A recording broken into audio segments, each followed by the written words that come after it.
My name is Juliet. I don't care what they say, I didn't kill Romeo.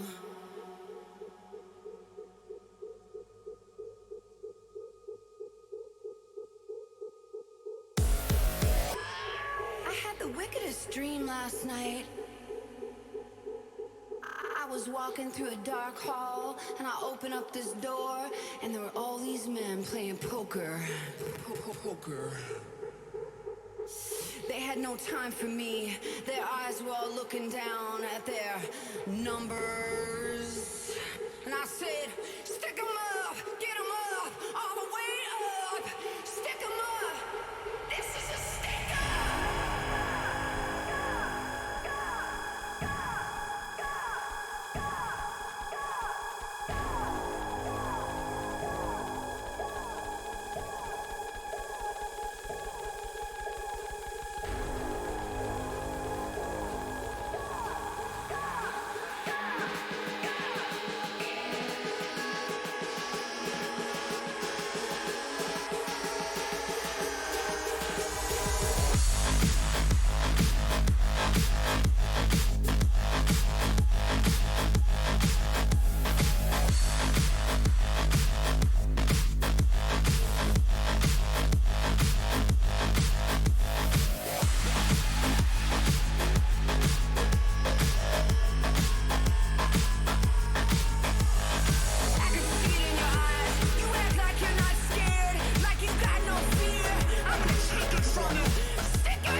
into the room, all eyes turn to me.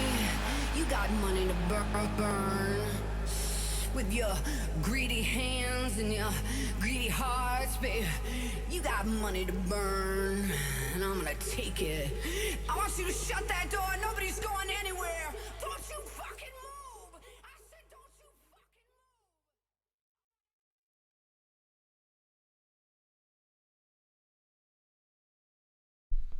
fucking move. Good morning, everyone. I have no idea what was going on with that music.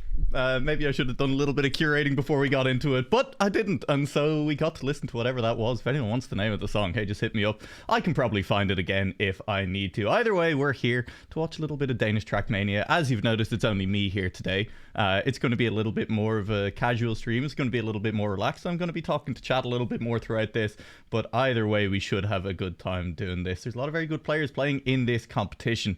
All Danish may come as not a surprise to anyone at all involved. The format for today is that there are going to be 4 group stage matches. They were seeded based on time attack rounds that happened during the week, and it looks like I think we're going to be having about 9 to 12 players in each of those matches, which is going to be very exciting. So it's run a fairly big tournament altogether. We're going to be following one of the 4 matches happening in the group stage. The top 4 players from each match go forward into the knockout stage, and so we will be seeing who does that. We're going to be following match 3, as we were suggested to us by Johan.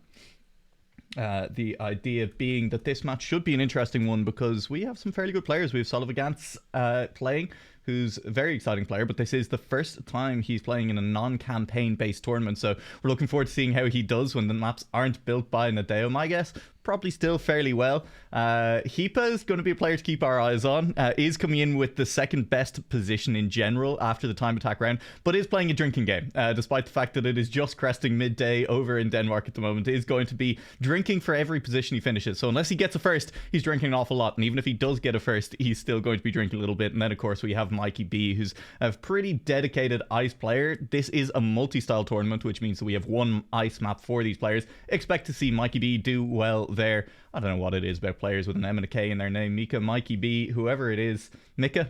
Mika's a singer. And also not Danish. Is Belgian. But yeah, players with an M and a K in their name and an I in the middle. Pretty good. Pretty good at TrackMania. Pretty good at ice in general. We should be getting into game hopefully here sooner rather than later. I'm watching players do a little bit of warm-up. I've been told that there is a couple more that we're waiting to join the lobby. But we should get there sooner rather than later. Hope everyone's enjoying their Saturday so far. This is, as I said, going to be a little bit of a different stream, as this is going to be, you know, me by myself, just kind of chatting to chat. Let me see if I can get some more details on what's going on.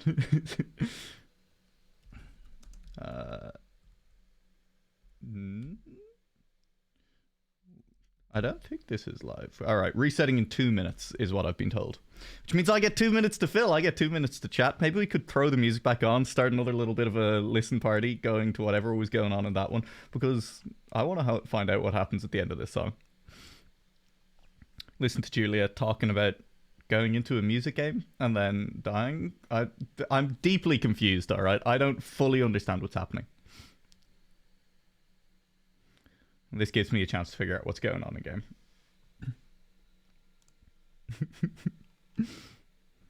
Oh, I don't think the music is even coming through for you guys. Unlucky. Oh. There you go. I figured it out. That'll do it for you. Now you can listen to Juliet.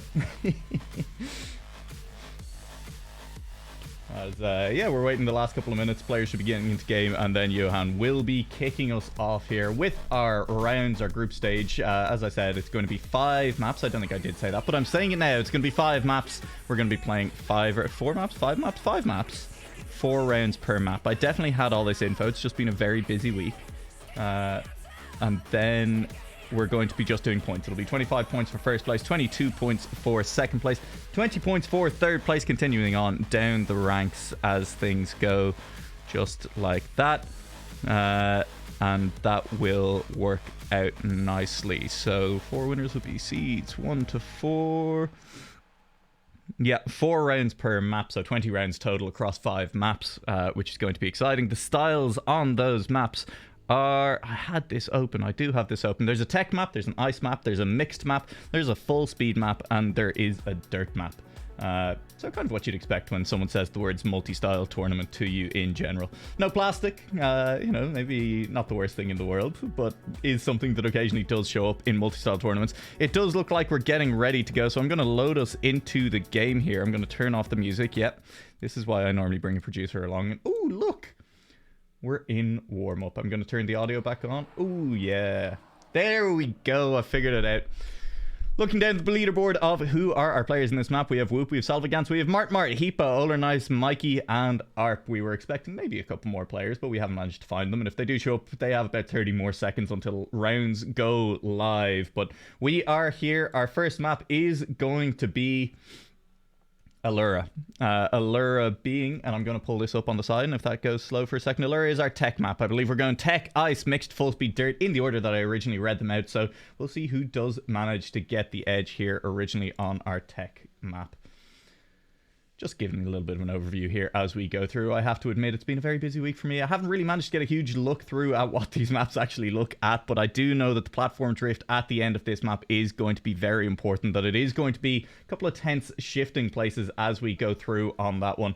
We're going to jump on board with Salavagans just to start things off here, because this is the player who we're excited to see how he does, see if he can hold on when it's not Nadeo campaign tracks. We're underway with the Danish TrackMania Championships, and it's Salavagans already taking these first couple of turns nice and cleanly, getting out to just a little bit of a lead. Let me figure out what controls I can click over there. That's absolutely gorgeous to see as well.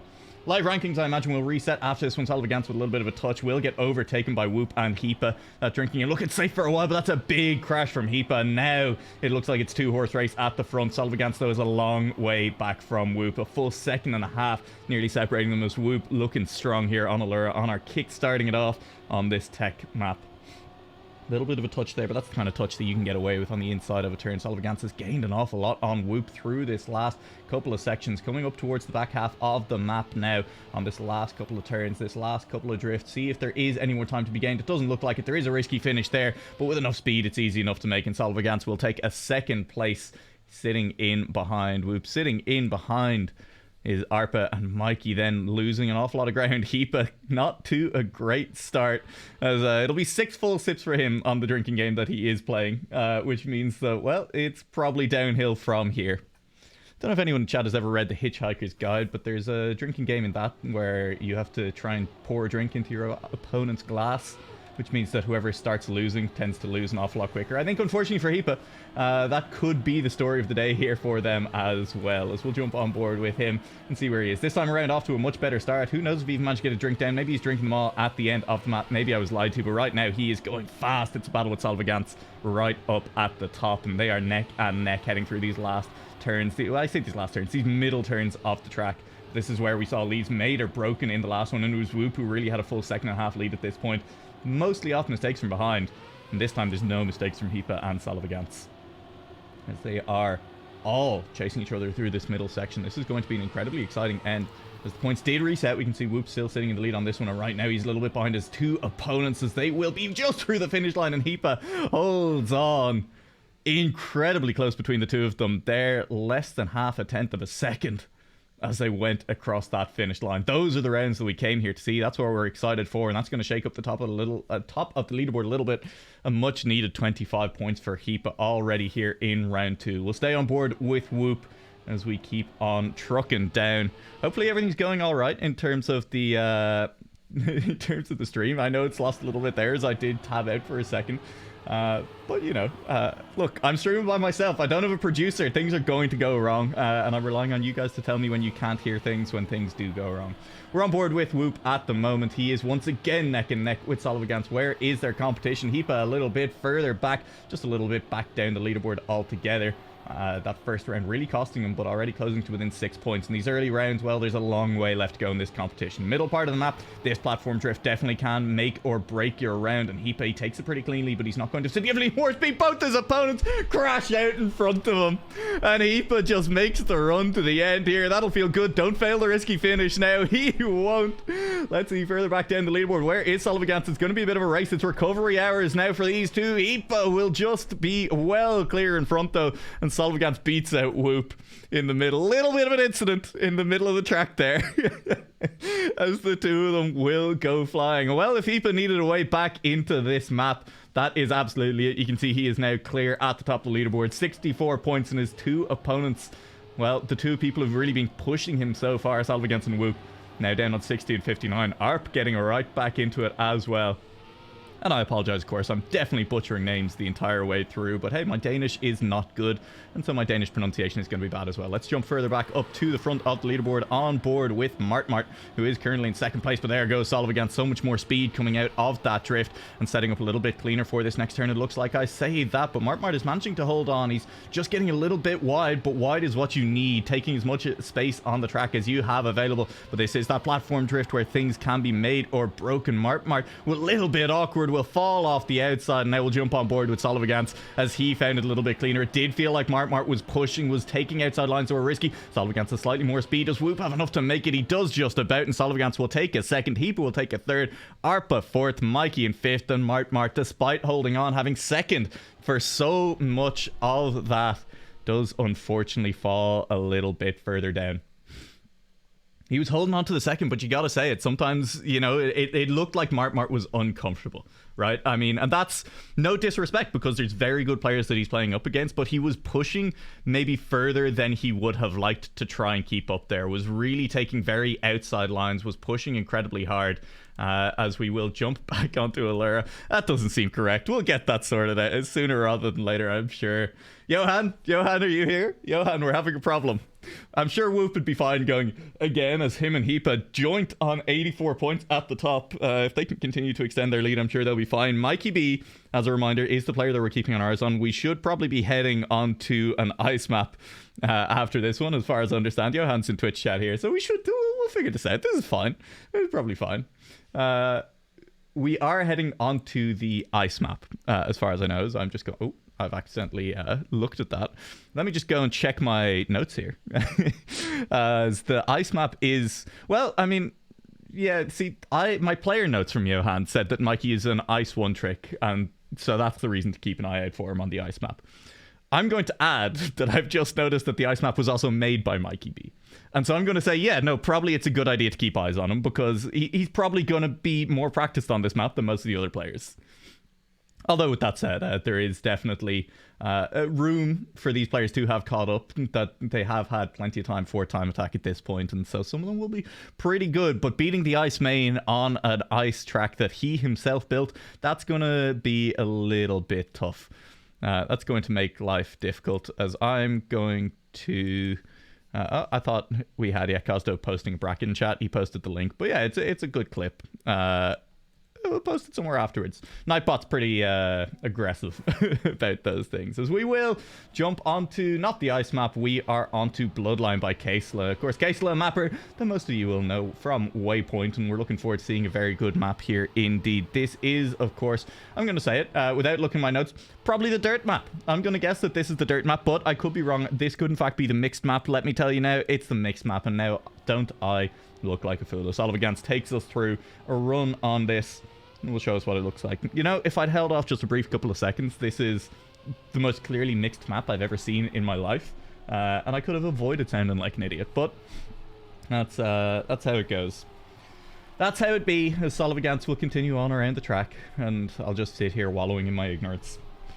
Still a few more drifts, still some tech-y elements. You know, there's tech turns in this, and that's one of the nice things to see in a mixed map in general. And of course, those grass turns, another risky finish that isn't too risky if you have it down, and these players should have it down at this point. Warm-up will come to an end. Looking at the leaderboard, this is a chance definitely for Solvagans, Heepa, and Whoop to continue to pull away from the competition, but with only 6 players in the lobby, there's not a huge disparity in points available. There's only so far you can fall down the leaderboard in any given round. And that means this is going to be a tight match all the way up until round 17, 18, 19, 20. Our last map is going to decide an awful lot, I feel like. Solid against Martmart and Heepa all out to a nice early lead here together. They are neck and neck, but Martmart, once again, the player is falling a little bit further back and having to save a little bit more. That was Solid against crashing into a pole, though.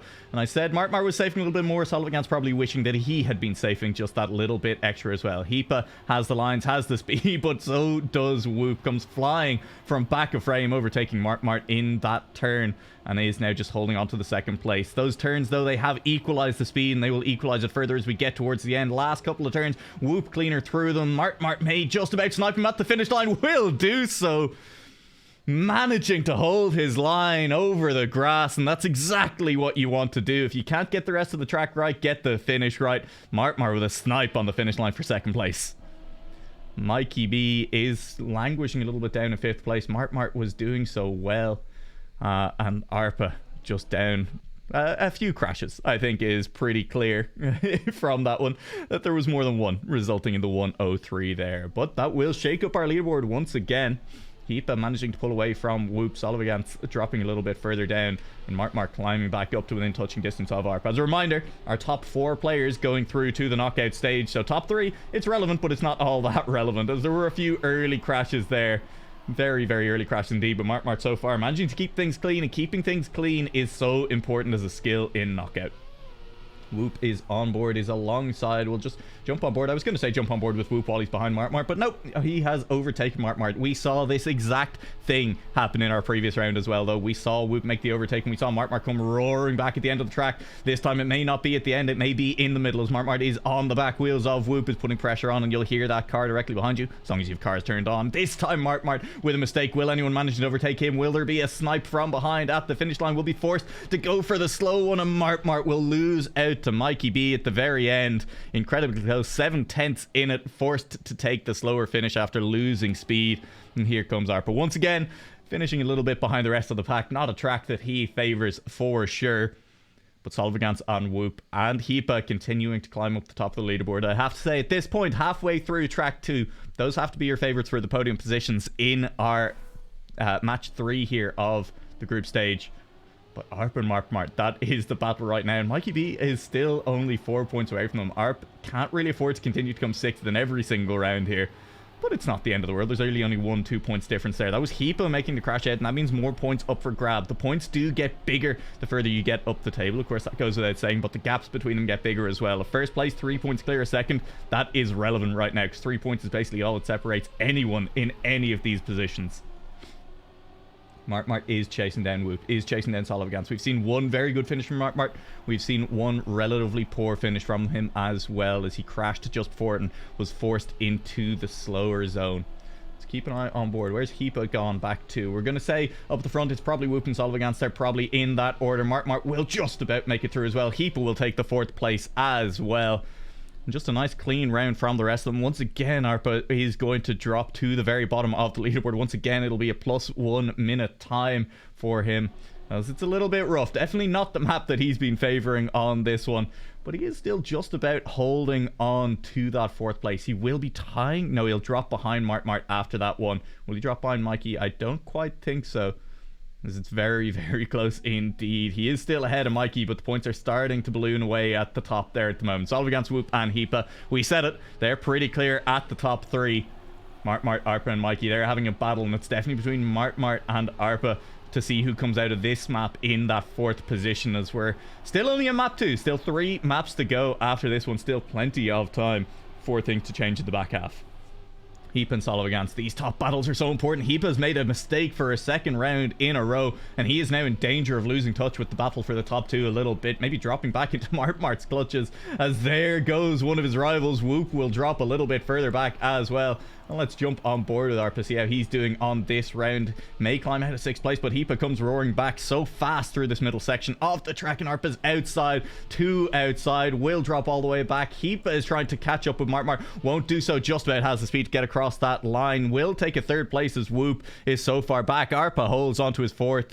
The first time he gets inside 1 minute on this track, and it's a 53. It's a solid time. It's a 4th place, and it's a much needed 18 points as well. Solvagants has secured their local record as well, continuing to set the best times on the server for this. And that is round 4 done. That is map 2 done. And let's see what the scoreboard looks like. As we roll on into map 3, let's figure out which map we are heading onto as well. 175 points for Solivigance, 167 for Heap, 164 for Whoop. They are nearly 18, they are exactly 18 points clear of Mart below. And 18 points is a difficult amount to swing at this point. With 25 points to 14 points, there is an 11-point gap between first and sixth, but that means that your opponent, you'd need to see Mart get a first, and you'd need to see Whoop get an 11th for that to swap. But that battle for fourth place is all important. Fourth and fifth separated by just 8 points here on map 3. This marks the halfway point. Round 2 on this map will absolutely mark the halfway point on this competition, on this group stage. And Mart and Arpa, they're both still within battle. And Mikey B, very much holding out for the ice map. This is going to be our dirt map, built by Oldernice Muldjord.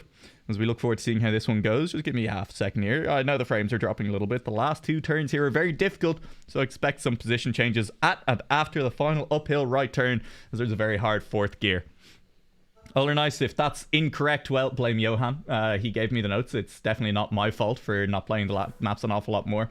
But we're underway here with the dirt map for the Danish TrackMania Championship group stage here in match 3. And hopefully we should get some information as well after this match. I will go looking for seeing what's going on in the other maps. Heepa, he's keeping up Arpa with a much better start than he had last map. Mixed map, not his cup of tea, but he right now is on the back wheels of Solivigance and is defending second place well from Heepa. And Heepa's gone too outside, will crash out a little bit. Not too big a crash, doesn't get too much of a slowdown, and so will be still fighting for this fourth place, but just in front these cars are going. And I slow dirt map as well, forcing these players to take their time, make it as outside as possible. Keep your gear is going to be so important throughout it. Solivigance doing a great job of that, pulling further and further away. Arpa with a big slowdown as his wheels get a little bit too much airtime now. It's between him and Whoop for this second place. Whoop is full outside. Heap overtakes as well. The speed is better from both of these cars, and that is the position change that was talked about in the last 2 right-hand turns. Heepa comes flying through. Arpa drops to third, and Whoop will take fourth. It's an incredibly strong time from Solivigance right up the top, though. He went racing away, never looked back, nearly 2 seconds clear of the field, a second and a half. That is an incredibly fast time from Solivigance to kick things off here. Arpa, the player that I'm interested in, though, did not have a good time on the mixed map. A couple of 6th places, finally managed to pick up a 4th, but really not feeling all that comfortable. Looking much stronger so far on the dirt, and let's see if that continues. Right now, still chasing down Solivigance, but Solly is just looking so clean, was fully clear as I say that. It's the caster curse in Solivigance. Well, he was overtaken for a brief second, but that's the thing about dirt. Keeping your speed is more important than driving the shortest distance possible an awful lot of the time.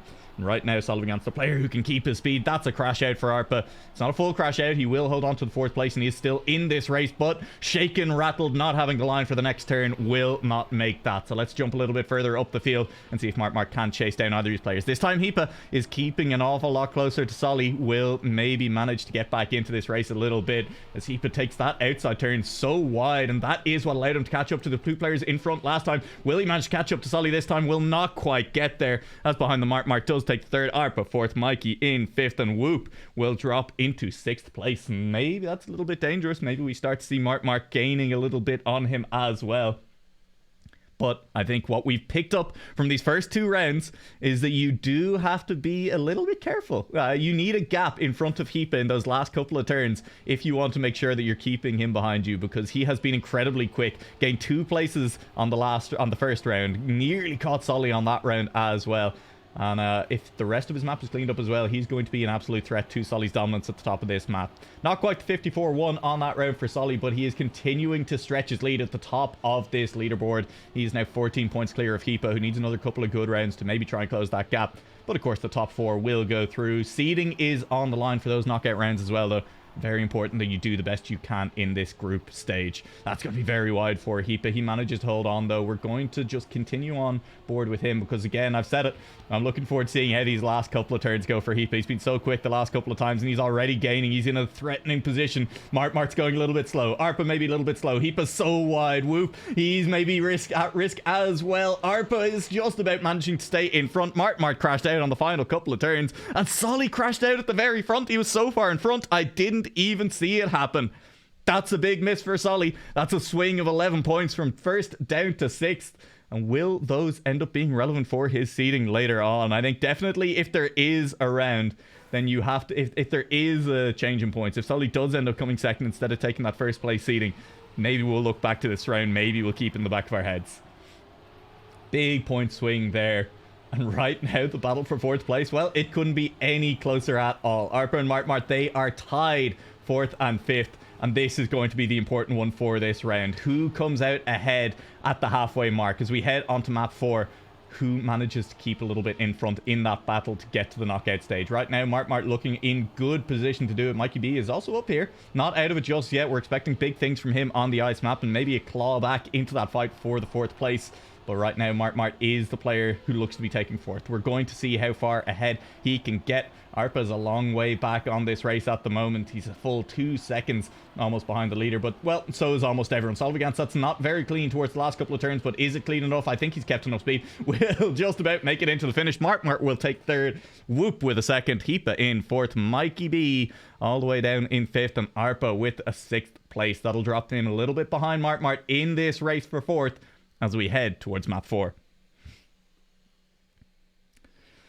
Couldn't agree more with you yet, Costo. Solly, either an incredible time or he crashes. I'd like to say that that's how I drive, but the truth is that when I drive, it's just crashing.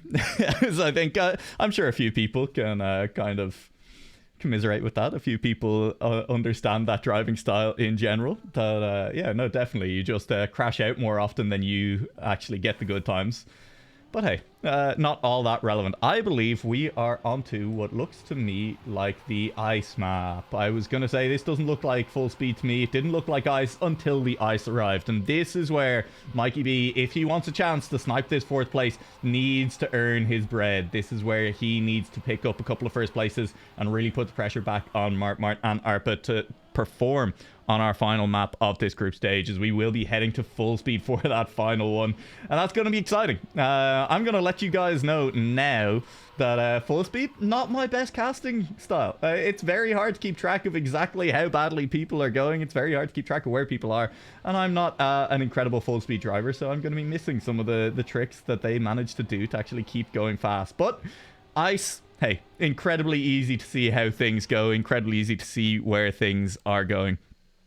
As right now, we should hopefully be...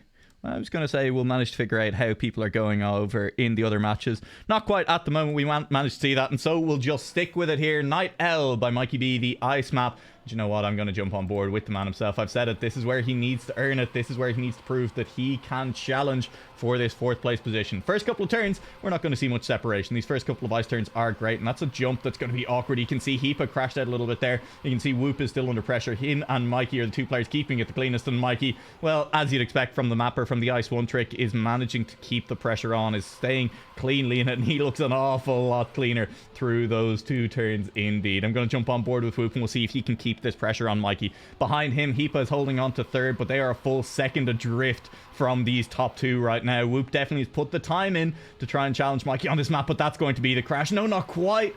He manages to keep it clean, but does lose a little bit of speed as he's forced to drift a little bit wide, and that means Mikey will take a first. Whoop will take a second. Heepa down in third, and Solvigance will take the fourth. Mart still waiting for the finish, comes in fifth, and that does mean Arpa down in sixth. And well, when we're looking at the battle for fourth place, that means Mikey with the first and his two rivals for it in fifth and sixth. This is the kind of point swing that he needs. This is what he was looking for.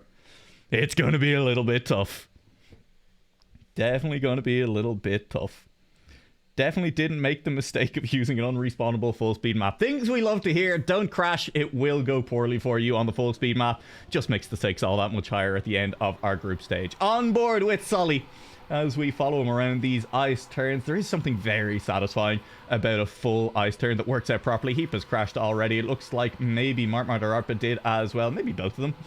They're a little bit behind at the moment, and yeah, I mean, definitely Heepa's crashed out. Mart is just about staying in touch at the moment. Whoop has gone flying out as well, and Mikey is the player to keep it clean. Let's jump a little bit down the leaderboard and trust Mikey to finish this map cleanly. Whoop is going to gain on Solly, who is forced for the double respawn, and Mart crashes out as well, and now it's entirely up for grabs as Solly crashes again. As all the way up the front, Mikey's holding on. The rest of the field is a full 5 seconds adrift. Keepa is right behind Whoop, though, and will overtake him into that last turn. The camera work is abysmal, I apologize, but there comes Whoop on the inside. Keepa keeps it cleaner and will cross the line. 2 tenths in front of his rival. Solly comes in behind them. It's a little bit further back, and then once again, it's Mart and Arpa at the bottom of the leaderboard. It's Mikey up top. And this is the charge for 4th place that we expected him to be able to make on this ice map that he built. Just keeping it clean. Just got to keep it clean, and that's what Mikey has been doing so far. It's pushed him already up into 5th place. He's only 6 points behind Mart. And what did we say? The gap from 1st to 6th, that is an 11-point swing. The gap from 1st to 5th, that's another 9 points. If he wins this round, if his rivals come a little bit further down, then once again we're going to be seeing it. But hey, hot take, I'm not sure Mikey's going to be able to win this round. We have seen some big crashes, but there's another one from Mikey. Solly has managed to climb up the leaderboard, but he is still a long way behind the 3 cars up in front at the moment. One of them is Mart. A big win here, or a good finish here, would be very important for him. Forced to double respawn nice and early. Keepa is just the car in front as well. Now, can anyone else make the overtake happen, or will there be more respawns behind? Mart will touch an outside wall. That's the kind of bounce that is okay with your ice slide. A second one, though, maybe not what you want. A third one, definitely not what you want. As there goes Mikey, there goes Solly as well. As, oh, that's not the button I wanted to click. No, not like this. Heepa's in first. Oh, look, it's falling apart. But look, the scoreboard's still there, and there's Whoop, there's Heepa, there's Mikey, there's Solly, and there's Mart in 5th. And on the round where it looked like Mart might manage to hold onto the 4th place, then all of a sudden Solly manages to just keep it clean, take it all the way up to the front, and Mikey has closed to 2 points separating Mart and Mikey. Arpa is not having a time of it here on the ice map, has dropped all the way down the leaderboard, but this is the battle. This is the relevant one as we head into our last round on this map, our last round on Night Owl, as we head towards full speed to round things out. Mikey is keeping it clean. I've managed to turn off names over the cards, and I don't remember the button to turn it back on. Quick, someone tell me. I've remembered it. I'm so good at this. God, I'm excellent. Mikey is going to keep things clean for the moment. Where is Mart? He's a long way back, and I think he's going to be forced into a double respawn here. He's not quite. He just about makes it up, but Mikey is keeping clean up at the front. Let's jump on board with Heepa. He is slow. Let's jump on board with Whoop. He's fast at the moment, and he might be a little bit slower here. He'll touch an inside, but he's catching up with Mikey. This is going to be a photo finish. Not quite. Why would I even think it? Mikey has the control on ice, and Whoop will manage to take it across the line. Mart with a 3rd place finish. That's relevant.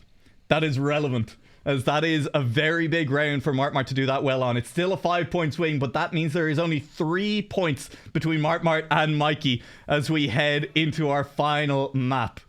289 points for Mikey, 286 for Mart. Which of these players is a full speed player? I genuinely asked that. I don't know these players well enough. I'll get your predictions in chat. If anyone wants to tell me who they think is going to take it on full speed, it's between Mikey and Mart. Arpa, I mean, could still do it. If he manages to do what Mikey did on that map, pick up a few wins while his rivals are down at the bottom, he could do it. It's definitely possible.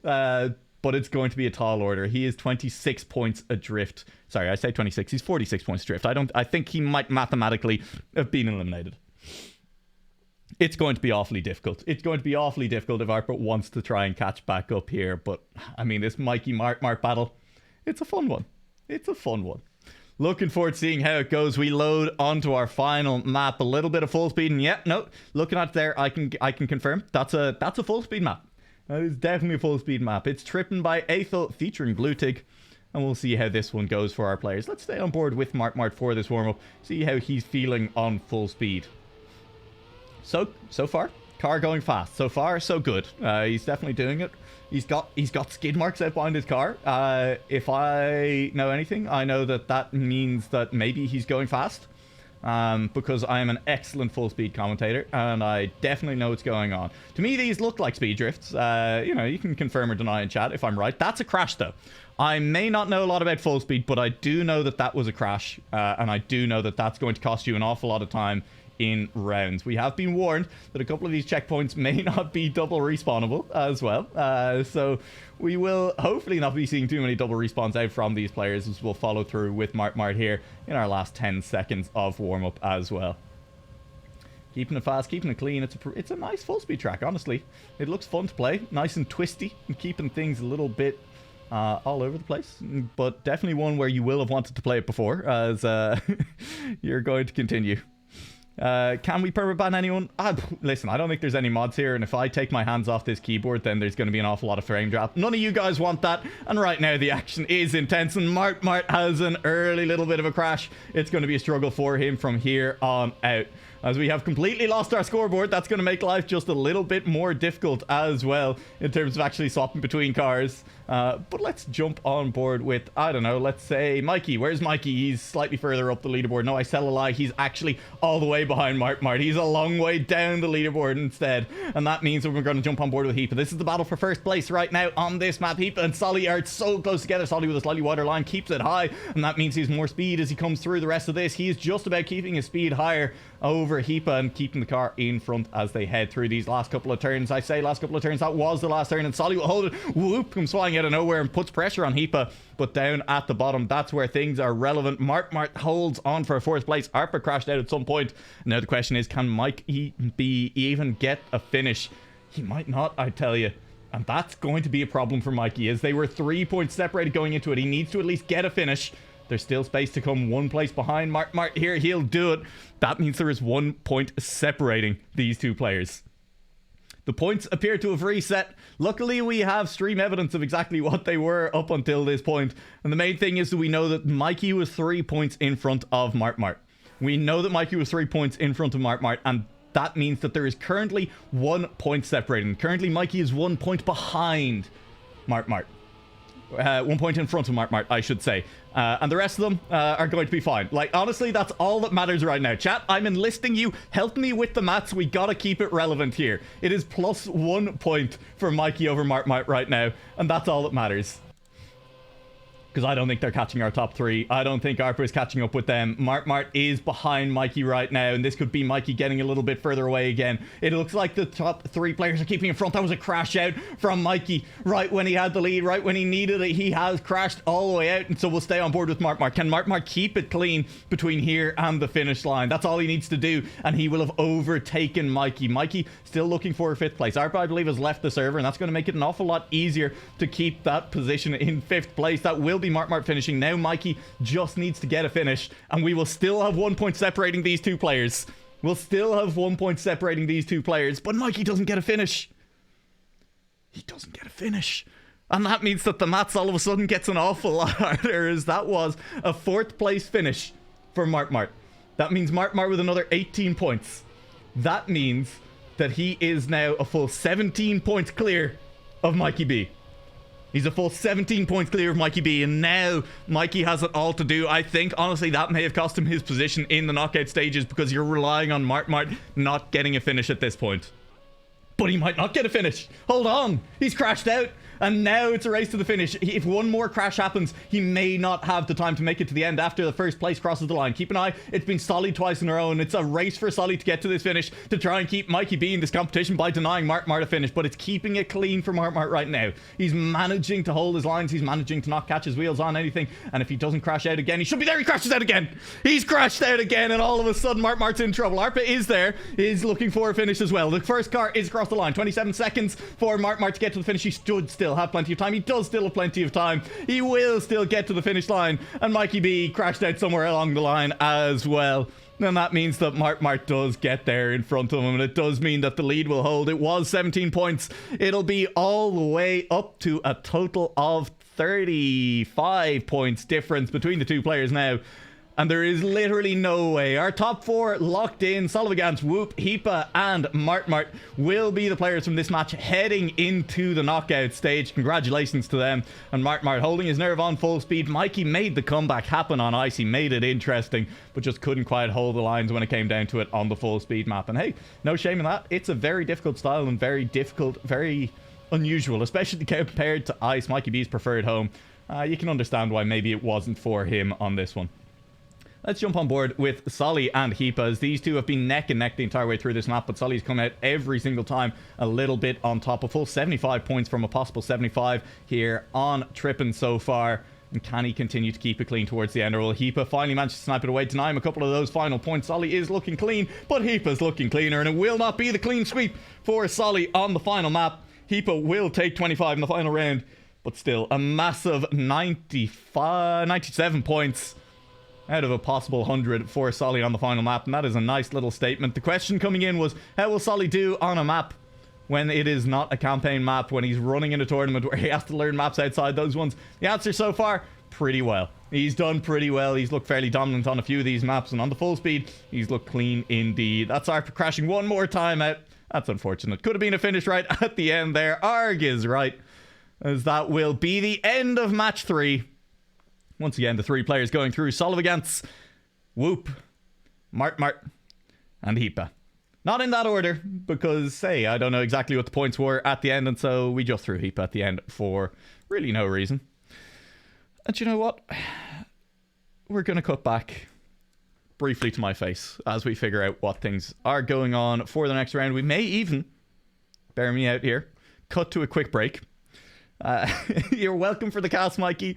I'm sorry that you couldn't get it done on full speed, but hey, that ice track looks like a lot of fun. I'm looking to see how that plays out. You made it look easy, Mikey, but as things go into that knockouts, I'm expecting to see a few more mistakes coming out from even the top players, because we saw plenty of excitement on that ice map, and that's what ice is always good for as a surface in general, is seeing things go a little bit wrong for players who should know better. I am going to throw a quick break. We're going to play the music, and then we will get into a match sooner rather than later. We need to change the mode on servers to knockout. We need to wait for the other matches to finish, and we'll see where we end up. So I'm going to fade the music back in. We're going to get underway. I'm really good at this streaming thing, guys. Hold on. Oh, that wasn't faded in at all. But hey, we're going to go to a quick break, and I'll see you guys real soon.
think I need therapy or just some more whiskey. I can't seem to understand how you do this to me. You've been running in circles inside my head. Wasn't looking for love, but baby, I found you instead.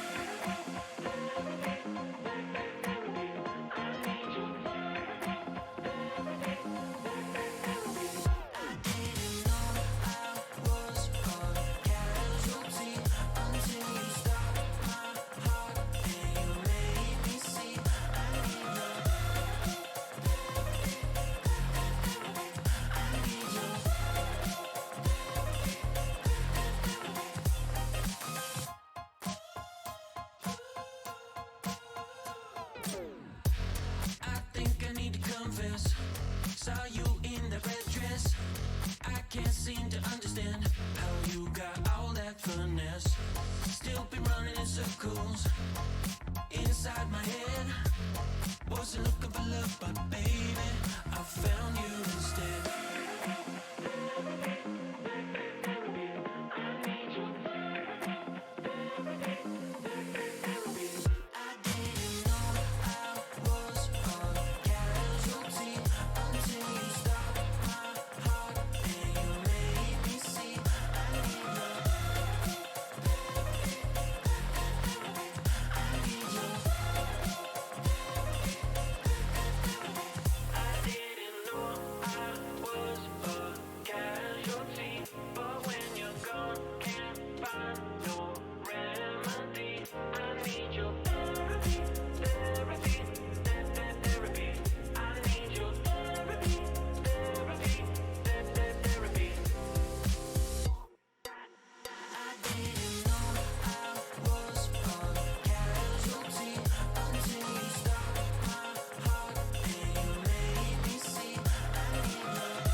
when people eat it, you get a recharge of energy.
Hello.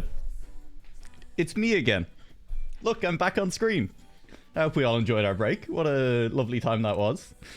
We should be getting underway with our knockout stage sooner rather than later here. We have a very exciting one for all of you here. We have Dunst, Main Life, Shaco, and a fourth player who I can't remember because I haven't joined the lobby just yet. I mean, what are you going to do?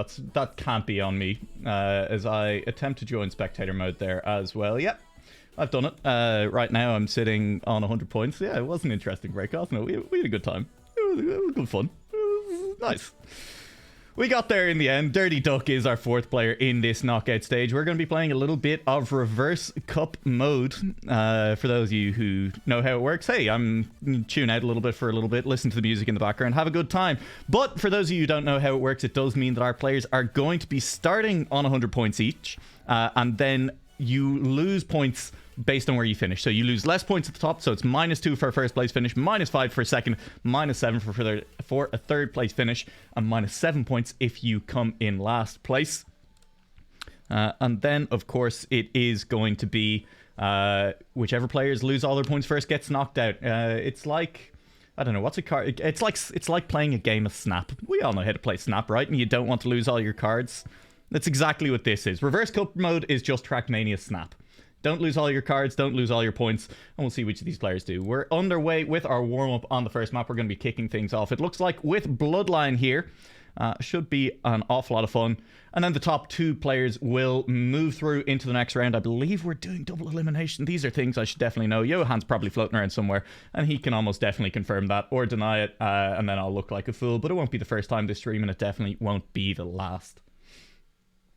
Looking forward to seeing how these rounds go. None of the players from our previous round, none of the players from our group stage have made it into this knockout group.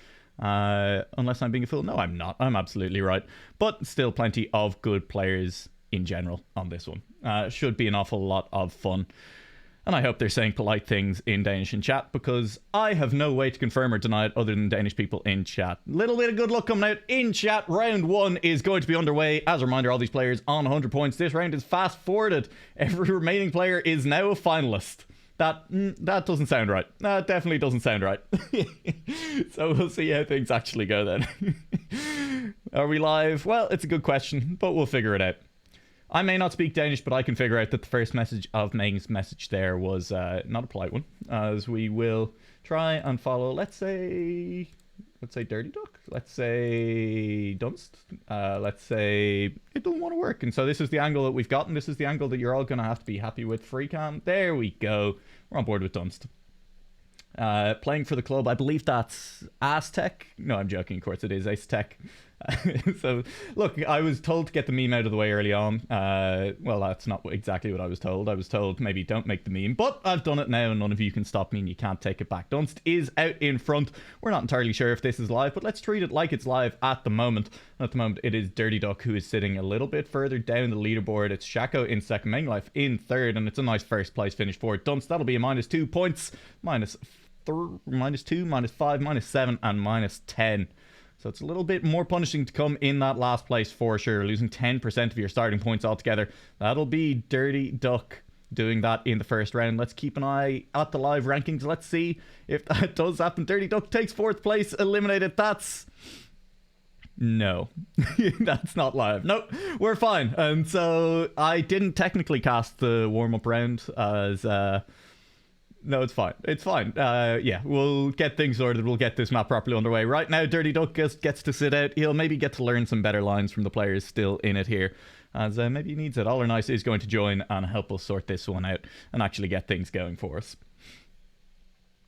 Should be fine. Should be underway sooner rather than later. And then we'll be keeping things moving. And we'll get Johan to confirm for us that it is double elimination, because if I tab out, then we lose all of our frames. And we all like frames. I don't want to give you guys low frame rate, even if we are in warm-up round. That'd be terrible. I'm also, and hear me out here, gonna turn the audio back on. Hot take, yeah. Double elimination, so even if you come in the bottom two here, it's not the end of the world. Dunst once again showing off that he can do well here. So, hey, there's the points working. -2, -5, and -7. Unfortunately, I guess Duck is just knocked out. That doesn't seem right. Yes. Yeah. Well, no, we'll get that. We'll get that sorted. Ooh, Shaco somehow gets fourth place as well, despite getting third. Yeah, that doesn't make sense. That's, yeah, it'll be fine. It'll be absolutely fine. Dunster's doing well. You gotta be careful. You know, you don't want to... Everyone only gets so many good rounds, alright? That's, I subscribe to a very particular view of TrackMania, similar to how a former US president talks about health, which is that, like, you only get so many good rounds in a competition. You gotta be careful not to use them all up in your warm-ups, right? Like, or you're gonna have no good rounds left for when the actual live knockout rounds come. That's exactly how it works. Ooh, there you go, Dunce. That's the kind of bad round you gotta get out of your system during the warm-up. That makes a lot of sense. You're right, Shaco, this game very rarely makes sense. I mean, nosebugs still exist, and, you know, we're however many, 15 years, nearly 20 years, and 6 games deep, whatever it is, and nosebugging still exists. That's good fun. We're going to finish on full speed again. It finished on full speed during our knockout as well. It does mean that I believe I didn't actually keep an eye on the... Let's keep an eye. It's going to be... No, it's not going to finish on full speed. It's going to finish on Allura, which is... Trippin is our full speed map. That's our dirt map. That's our mixed map. We're going to be starting on ice. We're going to be starting on ice. That's exciting. And Allura is this map, is our tech map. Or it is not. This is our mixed map. Allura is our tech map. 4th is full speed, but point's probably going to make it so full speed is last. That's a good point, that we may not even get to our 4th map because, yeah, we're just looking to eliminate 2 players here. I'm not entirely sure, and we'll get confirmation again from Johan. Are we going to keep going until we have a first place finisher? It's a good question, and I guess we'll find it out. It does mean that we're kicking things off on ice. We're on board with Dunst at the moment, but hey, he's been doing so well. Why don't we jump on board with someone else and maybe... Well, okay, never mind. No, like, when we jump on board, you got to be driving at least a little bit. Dirty Duck has just DNF'd. Shaco is not there, so I get... Do you know what? Let's go back to Dunst. The only player actually driving right now. Thanks a lot for having someone trying to do the map, although I guess you could do it a little bit better. I mean, we're trying to get a demonstration of exactly what the map looks like right now, and I'm not sure that's what is being provided.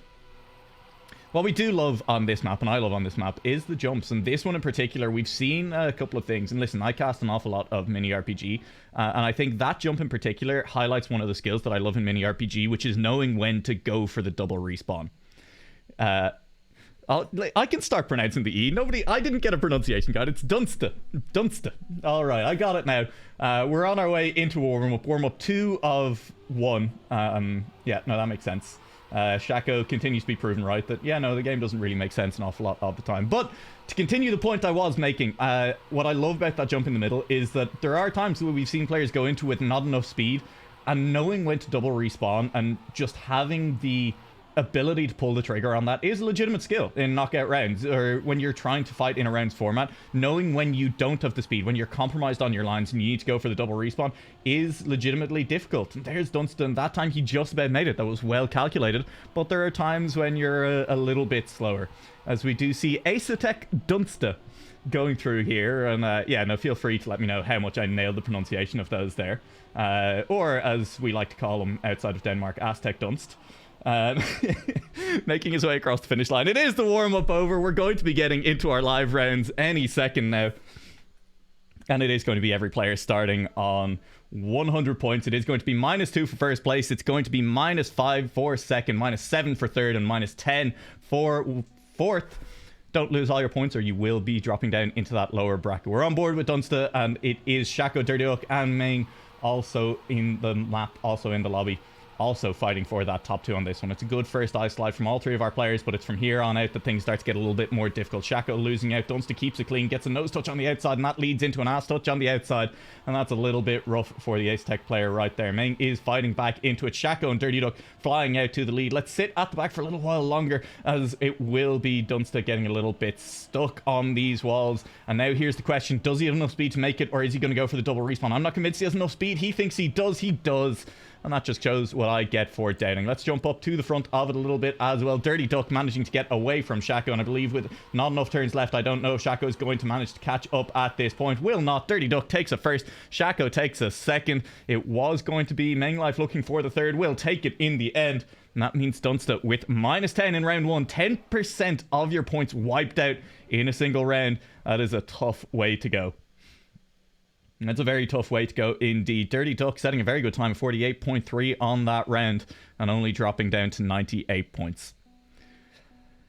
going to be exciting in the rest of these rounds as well. One down on the ice map, and you need to start to clean it up because you can't really afford more than really 2 or 3. I mean, I say 2 or 3 fourth place finishes, but getting 2 or 3 fourth place finishes here on the first map, losing 30%, 20% of your points on a single map, that's going to feel incredibly rough.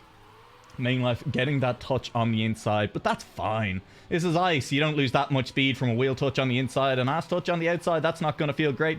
Touching your back wheel. Shaco with so much speed. Main Life, I think we're going to see that double respawn. Do it sooner rather than later. Does it so late. And that's the skill I was talking about. That's when you got to go for the double respawn. Let's see where Dunster is on the map. Is still behind Main Life, and this could be -20 in the first 2 rounds for Dunster. That's going to be a tough pill to swallow. Up at the front, it looks like a close battle. It is a close battle. Dirty Duck will still get across the line in first place. Meng is coming around this last corner in third. Will get across that finish line with a slide out, and there goes Dunstan. I said third, well, it's a fourth instead. Nice little 360, but there's not really meant to be any 360s on this map despite it being an ice map. Meng will finish in fourth, and Dunstan will survive, only losing 17 points instead of 20, and hey, it's a mental difference as well on this one. Dirty Duck is looking clean so far though, having only lost 4 points. Even his closest rival Shaco has lost 10, and it's 17 for Dunstan. It's 17 for Main Life as those two trade off the bottom spots. Incredibly tough at the bottom, and there's a mistake early on from Shaco, who's going to be a little bit slower because of it. Main Life though slides out in that turn, and that will be an awful lot slower. This time around, Dunster keeping things clean, keeping things a little bit faster. This is a turn that can make or break your map though. Dirty Duck lands into it and will get a good slide out of it. Dunster though will touch on the outside wall, and now will he have enough speed? He's judged it well so far. Whether or not he has the speed this time around doesn't.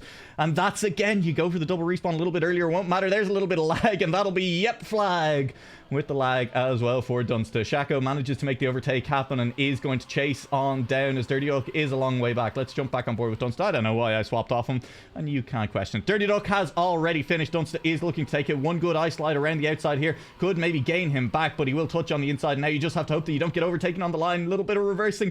Where is his rival? Here comes Meng Life. Will overtake. It's a snipe on the line. 2 tenths separate them. Main Life with the laugh in chat.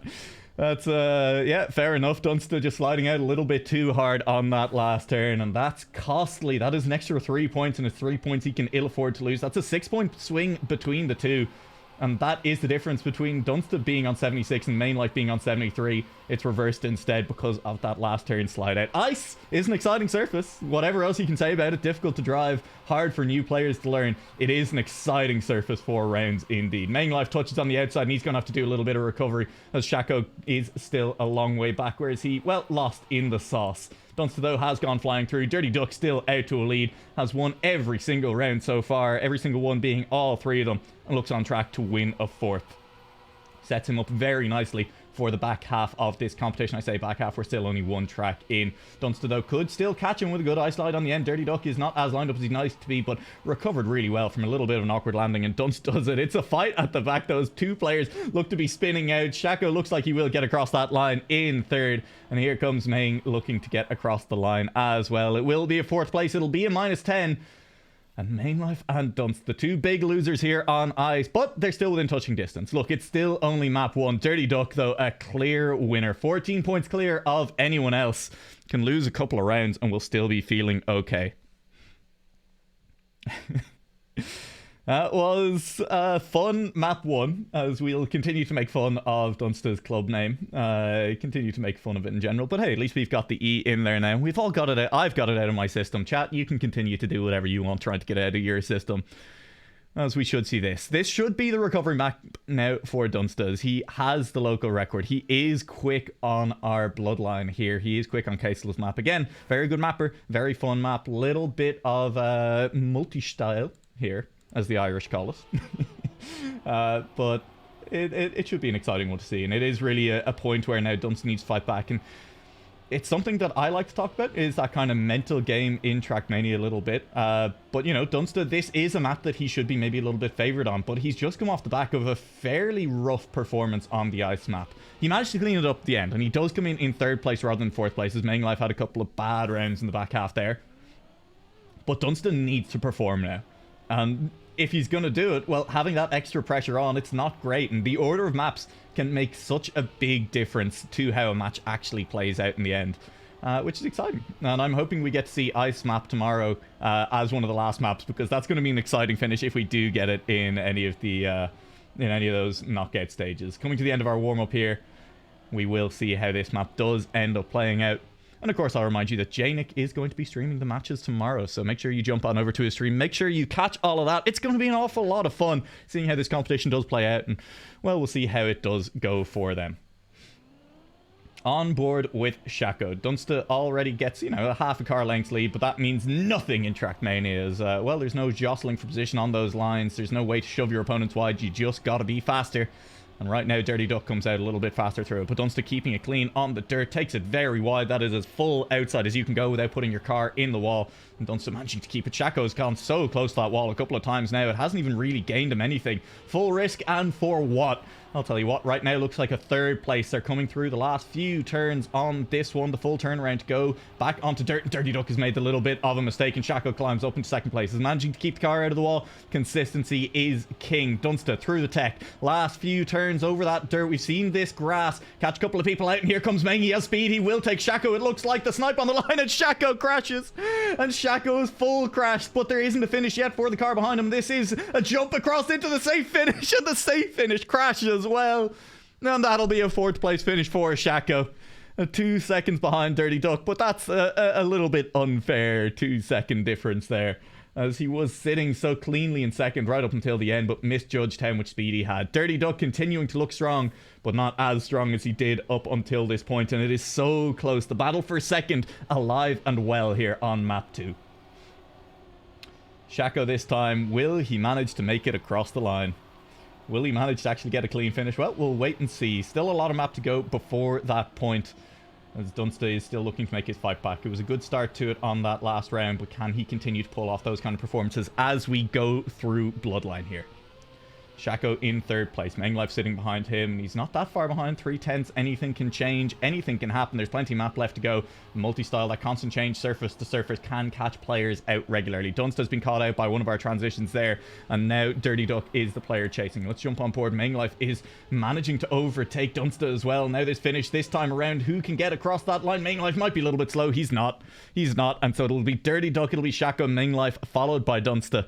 And that was a much cleaner round, much closer in general. Still nearly a second separating the players. 7/10, 8/10 between first and fourth. But no huge mistakes, no big crashes. Everyone able to keep driving, and no respawns forced that time around. And these players are close. Dirty Duck, though, managing to hold on to his 20-point lead. He's got to be feeling okay, but again, fourth place is 10% of your total points. And I mean, all that takes is a few bad rounds, and you start to wipe out that lead very, very quickly.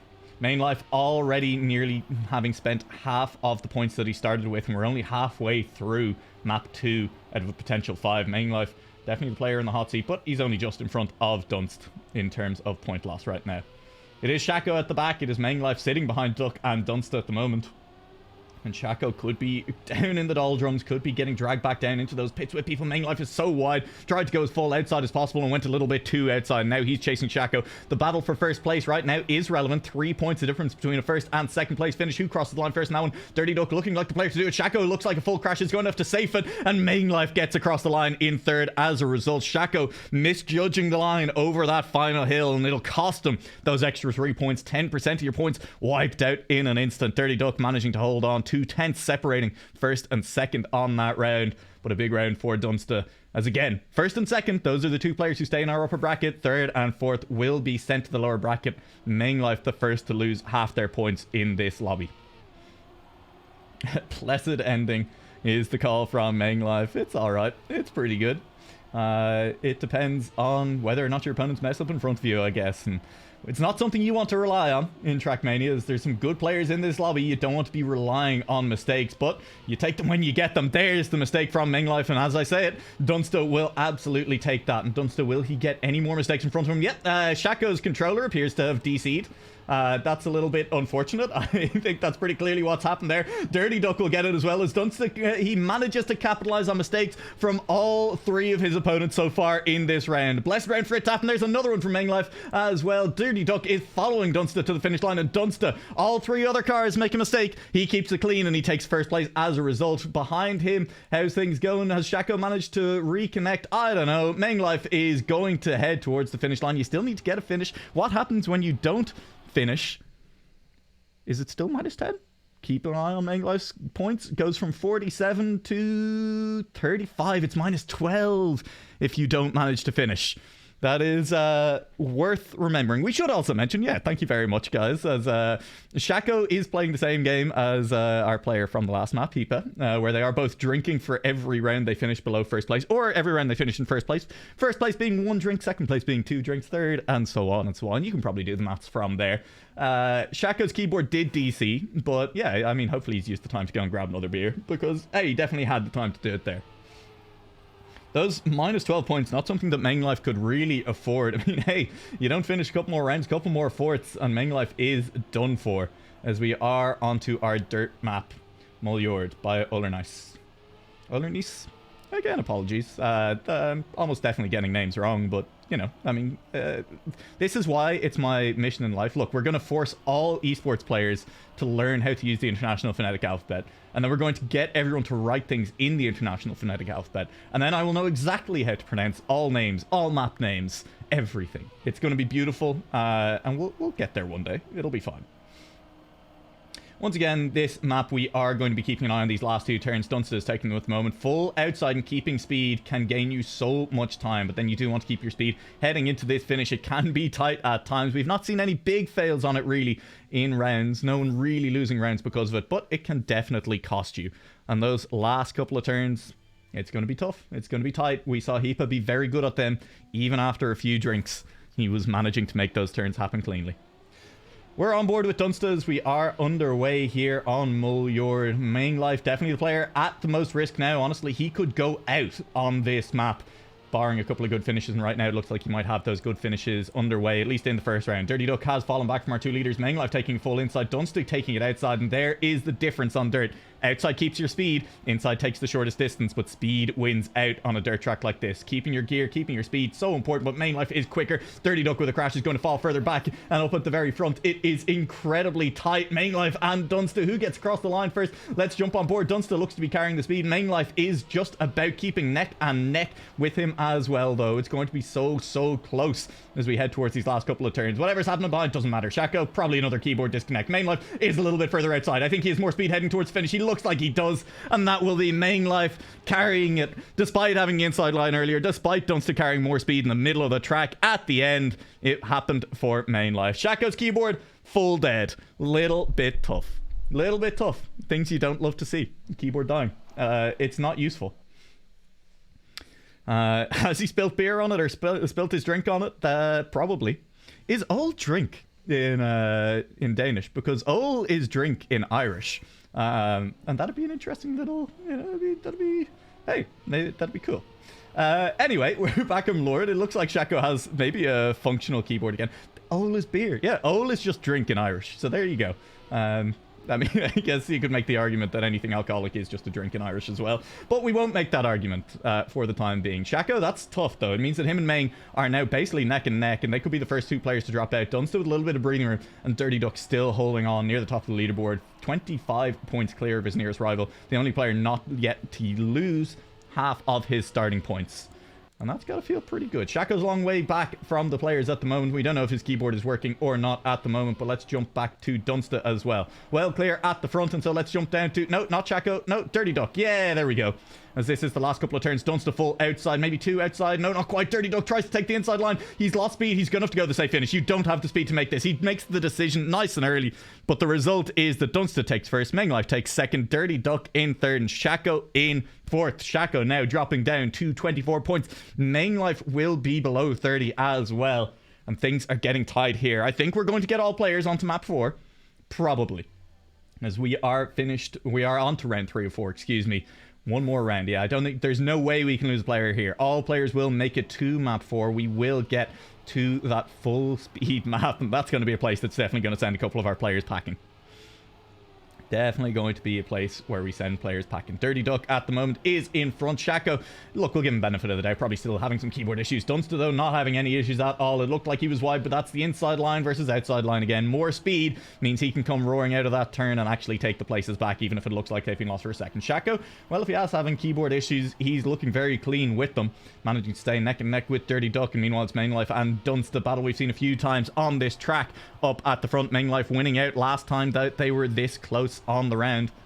Managing to carry speed through that last uphill just a little bit better. Is that the way of it? Again, doesn't look like it. Mainlife goes spinning out. And I'm sorry for the caster curse, but it was close. Dunster will take an uncontested first place on this map, barring any mistakes at the very end. Dirty Duck just about in front of Shako will take second. And it looks like Shako is just about crashed out. Where's he gone? He's going to have to go for the risky fin in the end, but maybe a respawn. It was the safe fin in the end. Shako holds on, though, gets in front of Main. And that's a -10 for Mainlife. And those two are now well below the 20-point mark each. They could be below the 10-point mark. It looks likely that they will be, at least one of them, heading onto our fourth map. Dirty Duck still yet to drop below 50 points. A dominant performance so far in this round 1 knockout match. Shako is sitting at the back now. You don't want to be the player sitting below 10. It's going to be a miracle performance from here to the end if you want to keep Dirty Duck out of it, if you want to manage to overtake Dunst as well. They are both well clear of their two competitors, and well, right now they're sitting well clear on track as well, as they've taken an early lead on this round. Mainlife, how far back are they? Well, not too far back, within touching distance of Shako, and this is important there. Well, I say within touching distance, has overtaken Shako and didn't need to touch him to do it, as Shako touches the wall instead and goes spinning off track. Dirty Duck and Dunster well clear. They gotta feel safe. You play it safe from here. You don't need to do anything miraculous, and honestly, even a third place is fine for either of these two drivers right now. Dunster and Dirty Duck heading towards that finish. No big mistakes from either. We'll see them take a first for Dunster, a second for Dirty Duck. Mainlife takes a third. -7 will sit on 11 points heading into it, and Shako, assuming he can get a finish, will be sitting on 7. Will just about do it. 6 seconds left on the clock when he gets across that finish line. And now it's danger zones. This could be Shako dropping out nice and early. Very early indeed on map 4. Heading towards our full speed. And if there is a map where you can drop that early, if there is a map where we could see players maybe even not get the finish, we do know it's -12 if you don't get across the line in that danger zone. Then that's going to be difficult. Once again, I'll say, yeah, no, that's pretty clearly a full speed map. There's lots of twists, lots of turns, lots of elevation changes. And honestly, it's a pretty enjoyable full speed map to watch, as there are those kind of nice twisty sections as we follow these cars through, as we corkscrew our way through the air. Glorious, beautiful, absolutely fantastic. Don't talk about corkscrews around Shako, or he might, I don't know, it's got to be rough over there at the moment. As he's dropping a few places. Alcohol's starting to kick in. What is the name of that drinking game from the Hitchhiker's Guide to the Galaxy? I don't remember. Is it... It's telekinetic anyway. Listen, somebody will remember, or I'll go and find it later. It doesn't matter. We're on board with Shako as he goes flying through this map. It is a nice little warm-up, and we'll see which of these players crashes out. Keeping it close to the edge there is Shako, as Main is going to be following just in front and goes flying off an edge as Shako overtakes 2 cars who've crashed out, and Dirty Duck is keeping it clean so far. Camera change is not working for us. Hopefully that changes in round, because whew, going to be a little bit tough if not. All are saying in chat that 2 out is fine. Yes. I understand. Yeah, we're dropping 2 players in this probably. We're probably dropping 2 players on this map. They're not playing for win, I see. So we're not playing for seeding into the next round. We're literally just looking to eliminate 2 players. Understood, Chief. Thank you for explaining that one out. And that means this is probably the final map of the day for us here on this stream, as we will be watching what these happens. It doesn't matter what happens. And I mean, look, if we're being totally honest, it's probably Dunstan and Dirty Duck who've secured their places already at this point in the next round. We're on board with Shako as he goes racing through. Let's try and jump onto Mainlife. Look, the camera changes, they're not going to work for us. There's nothing to be done about it, and we'll just have to try and live with it on this one. Hope nobody gets motion sick, because if there is a map that's going to do it to you, it's going to be this one right now. Mainlife is holding on in front of Shako at the moment, just about, but a crash out still makes a difference, and a crash is so punishing on full speed. Dirt, you could just about recover it, maybe. But on this one, you definitely will not be managing to do it. You will not be recovering from a single crash out as your rivals go flying off in front. Meng is still sitting at the back and is still just about behind his rivals. As I say that, he crashed out. That's exactly what's happened. Shako will take a third. Meng will take a fourth and is sitting on 1 point. That is Shako onto 0 exactly. Does that mean he's out? I guess we'll find out. Or is he in finalist mode? Question mark, question mark, question mark. We'll see in just a quick second. He is in finalist mode in my understanding. No, he's gone. He's gone. He's off the leaderboard. He's gone. Well, he's still here. He's still here. Press control and the number 1, 2, 3. 2. Oh. Yeah, we could jump on board with it. Yeah, okay. All right. Well, Shaco's still driving, but I mean, even if he did have to come last to finish that one off, it's going to be the end of it there. Oh, there we go. Now the camera's swapping automatically. I didn't make that camera change happen, and that's much nicer. That'll help us drive through full speed an awful lot better. Thank you very much, Yak, for doing that. Main life crashes out, and that means he will be looking to get eliminated on this round.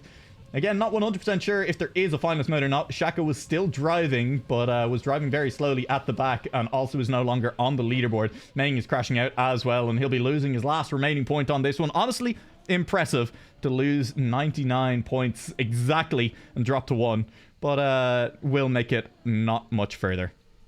Shako having some unfortunate keyboard issues in general, and that's definitely cost him a little bit. But with that said, I mean, we do still have to give credit to Dunsta and to Dirty Duck, who've looked incredibly clean in general throughout these rounds. Dirty Duck getting out to an early lead on our ice map and absolutely refusing to drop. There is a finalist mode, and so now we do need to see the two players if they can manage to knock out Meng Life. I mean, you'd think so, right? Meng Life has not been having the happiest time of it here on this map. Has not been having the best time of it in general, as our two players who are in front, well, they're already out to a slightly early lead. Dirty Duck and Dunsta pulling away already, just a little bit quicker through those first turns, knowing the tricks to get that speed up. And full speed snowballs so hard, so quickly. Get that lead and you will tend to keep it. As Meng Life is dropping further and further back in. I mean, you're relying on a mistake in front at this point, and you also need to not make the mistakes yourself. And Meng Life, it's a tough style not to make the mistakes on when you're pushing, when you're trying to catch up, and when you're not entirely comfortable as a full speed driver. I know I'm not, and Meng Life has been demonstrating that not as comfortable as Dunster Dirty Duck either.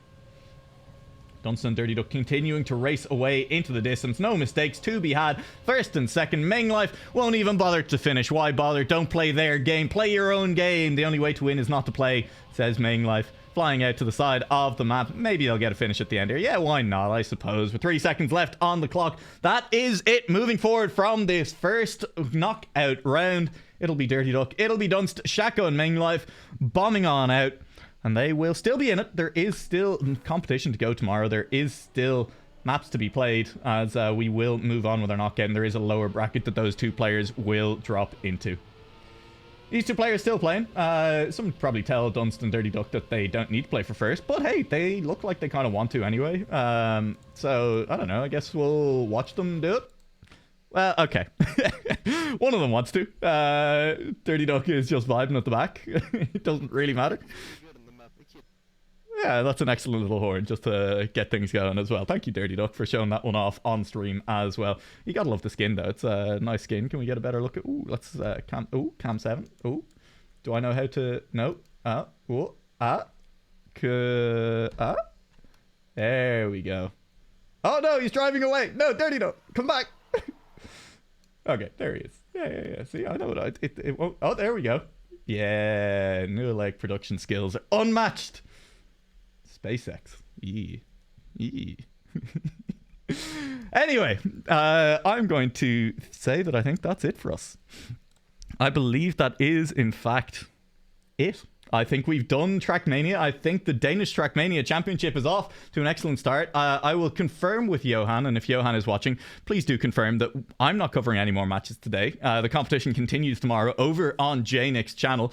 If you have some favorites, hey, go over there. Make sure that you catch them. Make sure that you have a good time. If you liked it, hey, do drop a follow as well. Plenty more TrackMania happens here in general. We crossed 400 followers today. Thank you very much for that. I deeply appreciate it. We crossed it while we were in the middle of the break. I'm not sure how we feel about that because that break was a good time. I hope you enjoyed it. I've had an excellent time in general. Oh, you thought I would cover 3 more? Oh, never mind. We're here for an awful lot longer. Hell yeah, baby. Excuse me. I'm sorry, Johan. I'm throwing massively here. Yeah, you know, I know what's going on. I'm very good at this. Remind me which ones I'm covering. Are we covering all of the first round matches now? We are. That's what's happening. I figured it out. In that case, we'll leave it up to Johan to tell me whether or not we're... No. Well, I'll stay here. I'll stay it. I'm just not very clever, I think is fundamentally the issue here. That's on me. But yeah, no, that means, hey, it's not time to say goodbye at all. You get to stick around.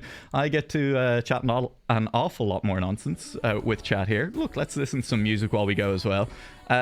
Johan, can you confirm, are we heading to a break? Are we continuing straight into the next map? Which room should I join? What is life? What's going on here? I got plenty more time. I was thinking we were finished very early compared to what I'd been told, which, yeah, I don't know. Maybe that's just my natural optimism shining through, but yeah, no, that wouldn't make an awful lot of sense. Are we covering Losers Bracket as well? It's an excellent question. I mean, who knows? Not me. Very clearly, not me. The man who knows is Johan, and he's under a lot of pressure to actually make sure the tournament is running. And so we'll let him do that. We'll throw to a quick break. I say quick. It'll hopefully only be a few minutes. We'll be back shortly after that with a little bit more TrackMania action from the Danish TrackMania Championship. Things continue to heat up. We'll see some of the players that we saw in the group stage back again. And I'll see you very shortly. Let me press the buttons. See you soon.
Tell me lies so easily.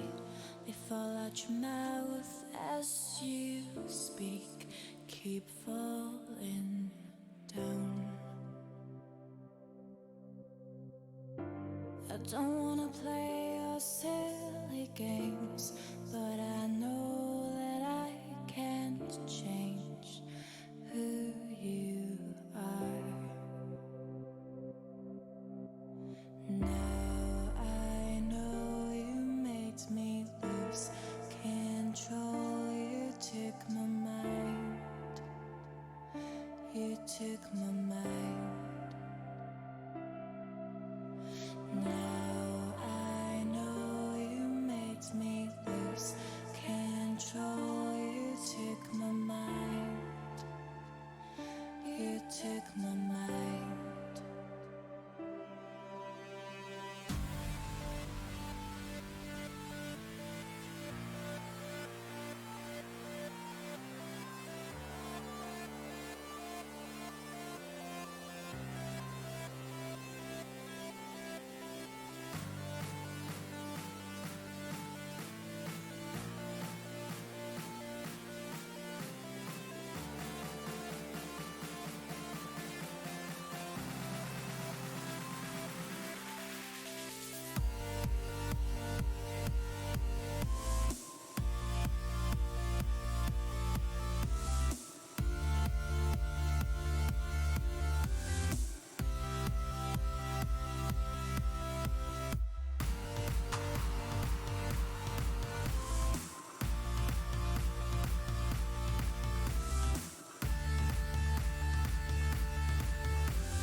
Sometimes I try to put myself out there.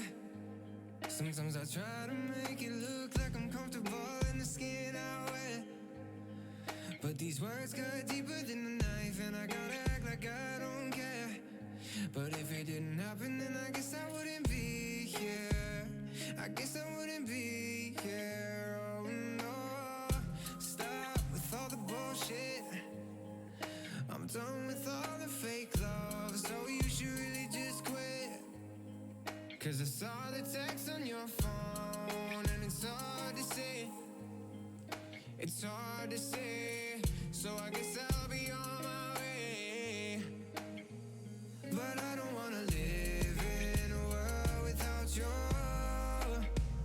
No, I don't wanna live in a world without you. No, I don't wanna live in a world without you. No,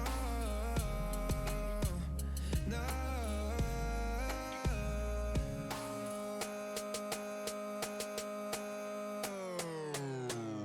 No, I don't wanna live in a world without you.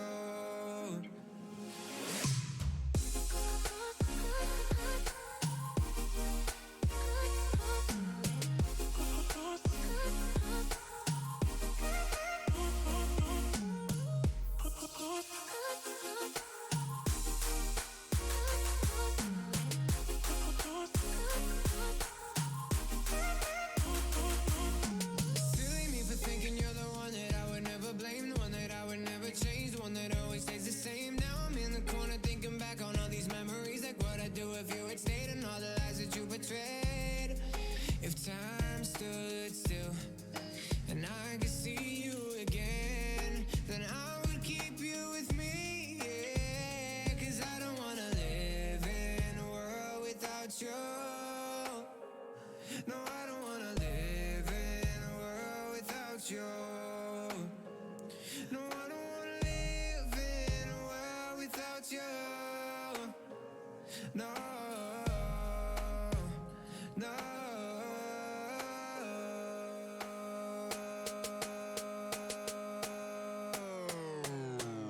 No, I don't wanna live in a world without you.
and you and me was a dream at first. I got lost in your world, in your universe. I never thought our love would ever end.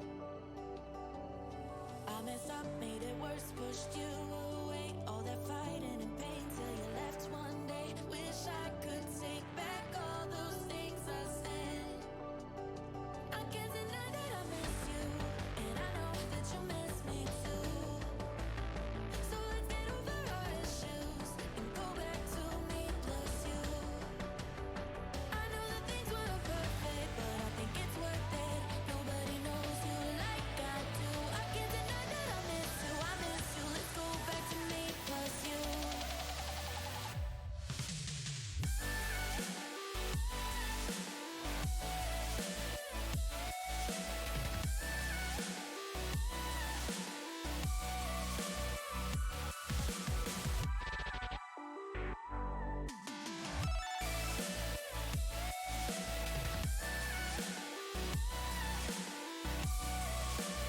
I can't deny that I miss you, and I know that you miss me too.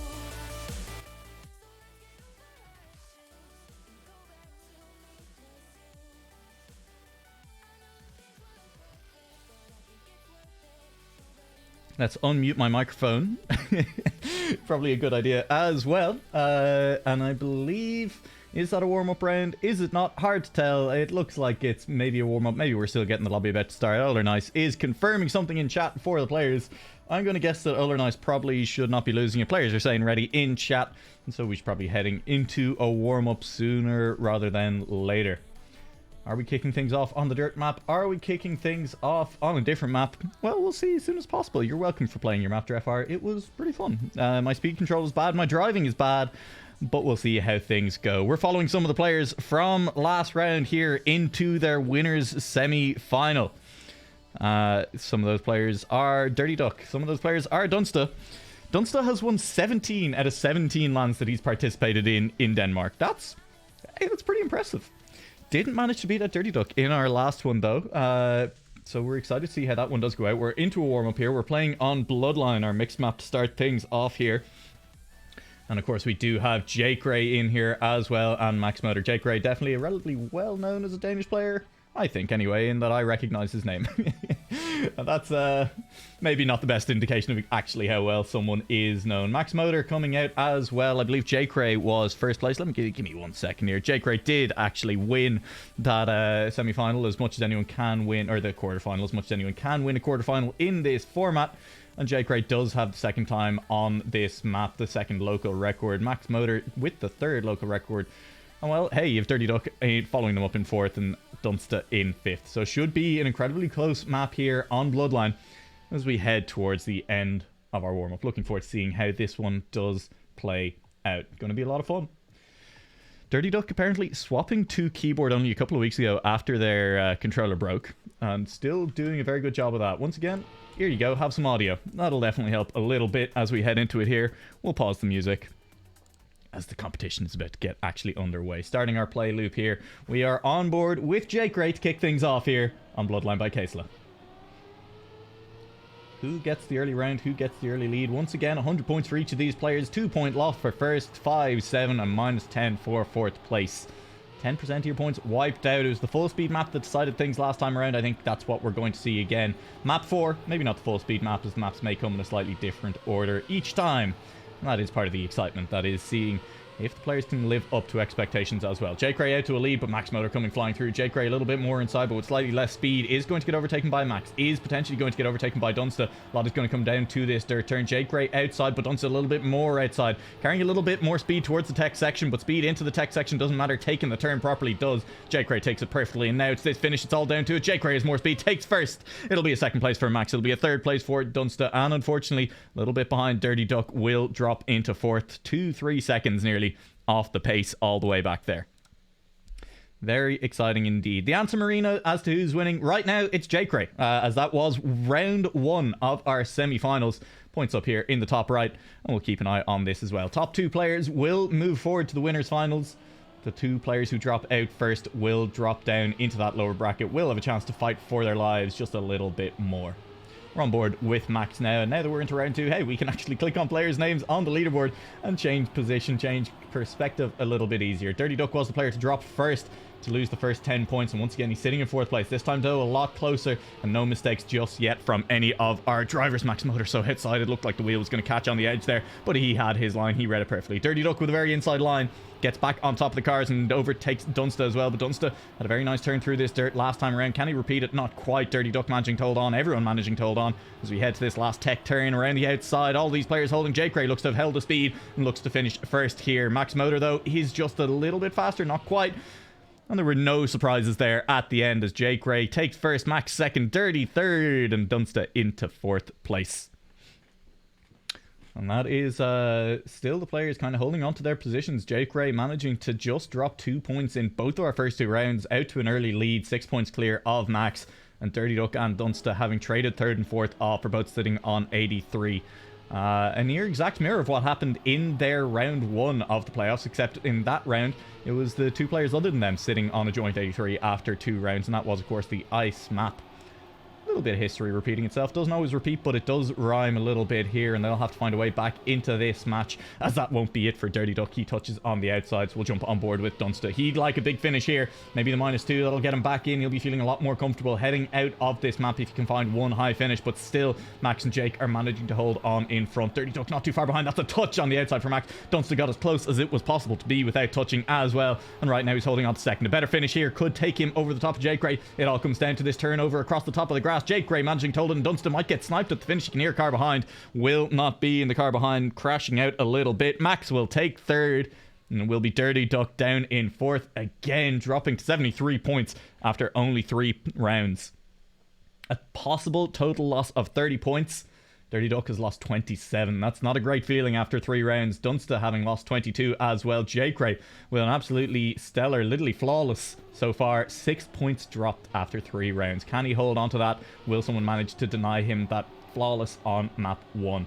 Feels pretty good. Still be sitting over 90 points ending map 1, but it's still a tall task. There are a lot of good drivers in this lobby, and it's going to be hard for Jake Ray to continue to hold them off. Right now, Dunsta is holding on to 1st place, but Jake Ray, he's so much more aggressive through that first tech section, or, well, tech full speed, whatever. He was more aggressive through it anyway, and he's managing to hold the lead. Dunsta a little bit faster through the following turns, is going to get back up to the top, but the players behind are very, very close indeed. Dirty Duck, Max are right behind the 2 leaders here, and it is a battle for 1st place, trying to deny Jake that flawless, but I don't know, you're going to deny him top 2. It'll take a crash here from one of the players. Dunsta is holding on. Jake looks to be a little bit quicker. He's been so quick through the finish. Max has crashed out meanwhile, and Jake, that finish has been so good for him the entire way through. He will be flawless on map 1. Dunsta will regain a little bit with the -5. Dirty Duck with the -7 will not be dropping the full 37 points, will be dropping 34 though. That's not a great feeling either. Max with the -10 will drop a little bit further away. Jake Ray sitting so far ahead of everyone else. It's a full 19-point gap after only 1 map. That's got to feel pretty good for Jake early on here as you head onto ice. And we've seen fortunes made or broken on this map. The question is, how practiced is Jake feeling on ice? Oh, you gotta love the car for Max. I recognize that car. That's the one that our regular producer Deployer uses as well, I believe, or at least very similar. I'm 90% sure it is the same car. How many meme Doge cars can there be floating around the place? Can't be that many. Let's jump on board with Jake Ray. Is he driving? He is. I'm interested to see how he's going to handle this ice map, because like we said, 19-point gap already after 1 map. A completely flawless first map as well. Jake Ray is sitting in a dominant position to just secure himself in the first 2 maps and just let the peasants battle it out below him. That'll feel pretty good heading into map 3, the halfway point of the maps that we have for the competition, but it's generally going to get decided in 4 in our knockout rounds here in general. 4 maps, that is. Dirty Duck needs to make the fight back happen, needs to look better. Dirty Duck, though, did look very clean on the ice in that previous match. Looked very good indeed. So if there is a chance for Dirty Duck to fight back, he's got to feel pretty good about it being ice second. This could be what he needs to secure his place in this match, to maybe feel a little bit better about actually taking one of those top 2 places. And of course, the 2 players in front there, we can't go into this first round without talking about the fact that Dunsta and Max literally joint in 73 points at the moment, hand in hand. But how much longer can that last? Well, until the end of this round. Guaranteed to be split after this. You can't tie on points in a round. But who does manage to take the edge as we start off on ice? Dirty Duck out to a very early lead there. But early leads may not last. They may, though, as Dirty Duck has been very good on the ice. That little jump. All the players managing to hold it. Dunst is so fast through it. But does he manage to hold the slide? Not quite managing to hold it is Jake Ray, as Dunst is catching it. That back touch, though, hasn't cost Jake Ray at all, as those are the ones where you feel a little bit risky. Inside touches have been costing players an awful lot more on this map. This first jump, this can make or break a map for sure. Jake Ray and Dirty Duck are neck and neck going through it. All 4 players over the top, and this is remarkably clean so far from all 4 of them. Dirty Duck and Jake on the inside. It'll be close to the finish. All 4 players going into this last turn without any major mistakes so far. Dirty Duck wobbles lit on the landing. That leaves the door open for Max to do it, but Dirty Duck comes flying back. Jake Ray will cross the line first. Dirty Duck second. And between third and fourth, there is less than a tenth, half a tenth of a second, as Max will hold on to beat out Dunsta. Great round and a personal best. Was that a PB from Dunsta? It was a PB, only good enough for 4th place. That's a rough place to be in rounds. Drefar, can you make a map for the next one? I am not the man to ask. Get in touch with Johan. Get in touch with anyone involved. Some of the mappers for this, of course, incredible. This map by Mikey B. Still a very famous mapper making our previous map. There's stiff competition. I'm not entirely sure what the process was. Johan will be the person to answer questions on that one. That's an early mistake from Jake Ray in this one. Of course, does have the second local record for this one, a 48.2. Won't be on track for that this time around. Dirty Duck, though, continuing on. Jake Ray is going to lose the flawless record here, you have to feel. Barring major mistakes from everyone in front of him, it's going to be all the way down. That's a mistake from Dunster, though, so it will probably be a 3rd place at least for Jake Ray. He's gaining in on Max. It'll come down to this last slide all around the corner. He's inside Max. He has a little bit more speed. It'll be very close at the finish. Jake Ray holding on. Dirty Duck will take first. Jake Ray will take a 2nd place. 3/10 in it. Max takes 3rd. Dunster will take 4th. Very clean finish there from Jake Ray. He's looking clean on ice. He's looking clean on multi-style. He's looking clean all around. For the first time, loses 4 points. Loses 5 points, I should say, instead of 2. But he is still built up an incredible gap already. 26 points between him and 2nd place. Dirty Duck and Max now tied on 3rd. 6 points clear of Dunsta, who's having a little bit of a rougher time here on the ice than maybe he'd like.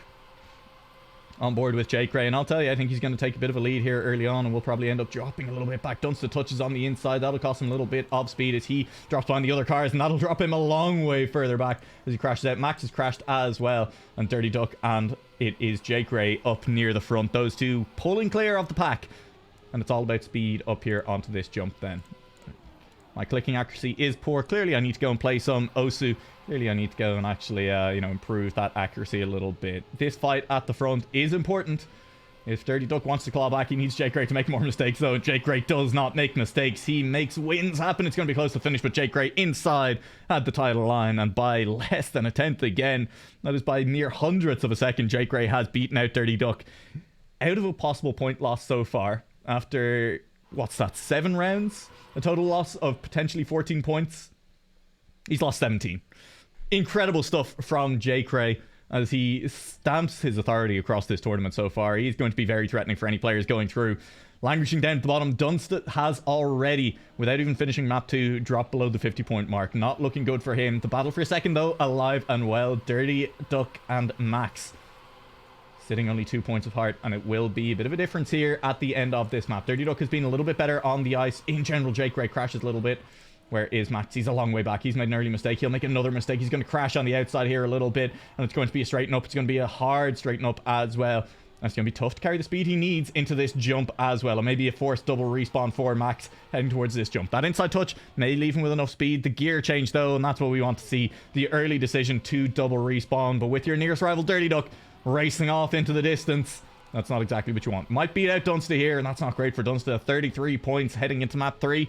That's not a good feeling at all. Across the line goes Dirty Duck, -2 for him. He will pull well clear of Max. I say well clear. Won't be all that clear, but it is still clear of Max. And that's what you want heading onto map 3. Jake Ray continuing to just sit near the top of this leaderboard. It's going to be an absolutely massive gap between him and everyone else heading onto map 3. And it is going to be second and third, really the battle that's open at the moment, as it is very, very tough. An update on Shako and Heepa. 6 beers and 2 shots each. Best of luck, boys. Hope you manage to wake up in time for the matches tomorrow. Assuming you're still in the competition at that point. Lower bracket could go poorly today. It's going to be tough. We are on to Mullard. It's going to be the dirt map. And this is going to be a little bit tough for players. At least it's a little bit brighter here. The sunglasses on Doge on the back of Max's car are actually going to be relevant here instead of, you know, making it harder for him to see in the middle of the night on our previous map. 7 points is the difference between Dirty Duck and Max. And then it's 12 points further down to Dunst. Dunst has been very, very good on this dirt map in general. You can see he's second only to Jake Ray on the local times here, but Max is third. Dirty Duck is maybe the odd man out here, and this could be a very difficult map for him. This could be the swing that Max needs heading into map 4, because I think map 4 once again looks to be the deciding factor between players going out and players staying in. Dirty Duck just needs to try and, I think, pick up seconds and thirds. I think first is going to be a tall ask. I think seeing Jake and Dunst on this map is liable to see a lot of those first and seconds picked up between them. And Max as well. I mean, honestly, any of these three players, I think, are not going to give up those first or seconds easily here.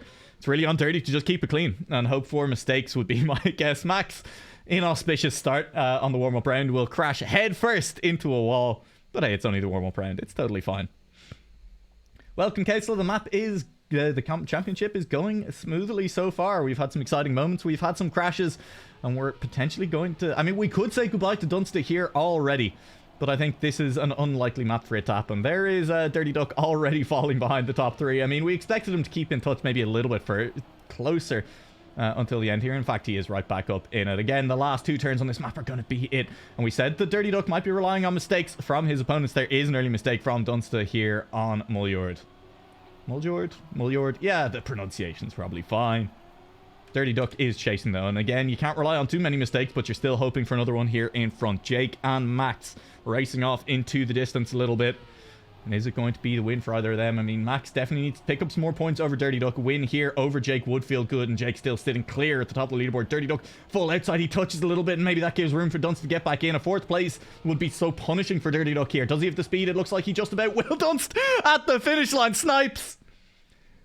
6 thousandths of a second. He manages to take it. And Dirty Duck, he needs those -3 points extra between 3rd and 4th are relevant at the moment as he is fighting Max for it. And look, that is the difference right now between 2nd and 3rd. Instead of Dirty Duck being a point clear, 2 points clear, he's 1 point down. We knew that this map was going to be a struggle for Dirty Duck just based off the times. That was a PB for Dirty Duck, and he still gets 4th. It's exactly what happened to Dunst on the first round of our ice map. But it's got to feel bad. It's disheartening when you PB and still come 4th.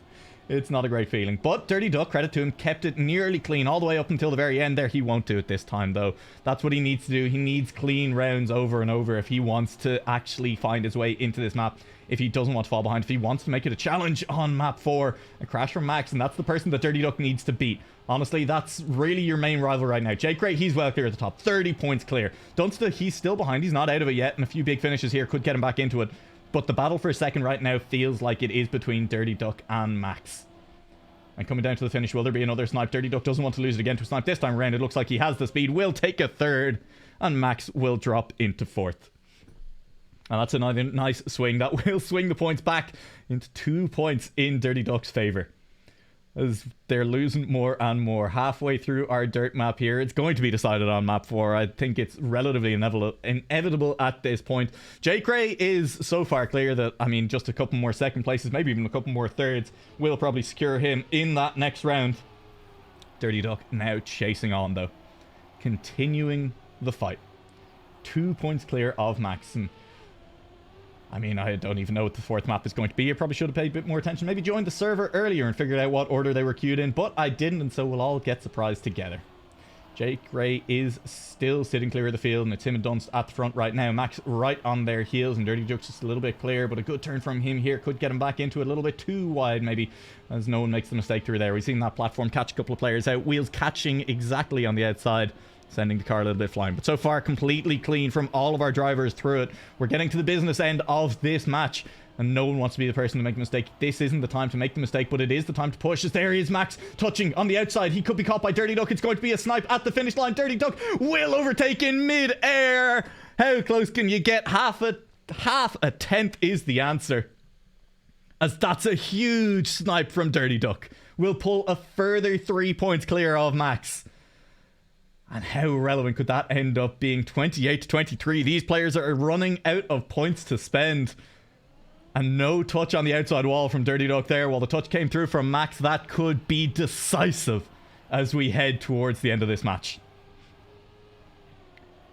Tense here on Mullard. Incredibly tense. It's going to come down to map 4. Inevitable at this point. Dunster with good finishes has gone back in, by the way.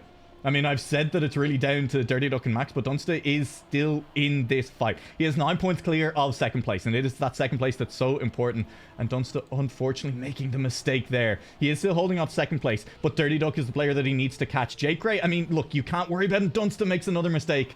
Now Max, he wants to catch Dirty Duck. You're relying on a Dirty Duck mistake at this point. Players in third and fourth, Max and Dunster, they need Duck to make a mistake at this point, and Jake Gray is following. Jake Gray, he's just so far clear. He's irrelevant. He's just there to play spoiler, to deny points to the players behind. And Dirty Duck getting first, Jake Gray getting second, and Max getting third. That is bad for Max. That is bad for Dunster. It's great for Dirty Duck. Very nice for him. He feels good about that heading into the map. Dunster, unfortunately, lagging a little bit. These things happen. That's the problem with live esports. The problem with live events. It does mean Dunster heading down to 9 points. One more round will put him on finalist mode. Will put him on the edge of elimination. Will put him in a very, very difficult place. But this is it. Map 4. This is where we decide who's going to be moving forward from this winner semi-final. Who is going to be heading home? We're on to Allura. It's going to be Tech. And Tech, I mean, hey, it's always a fun point. It's always a classic. I mean, absolutely the classic competitive mode for TrackMania in general. I think some of these players will definitely know it better than others, though. We'll see who does it. Max, again, inauspicious. Inauspicious there. He crashed the finish on warm-up on Mullard. He'll crash the first corner on Allura here. That's not exactly what you want to see, but we'll stay on board with him. See if he manages to keep clean from here on out. Following through, right-hand turn. It is the platform in the middle where we've seen things made and broken for players on this map in general.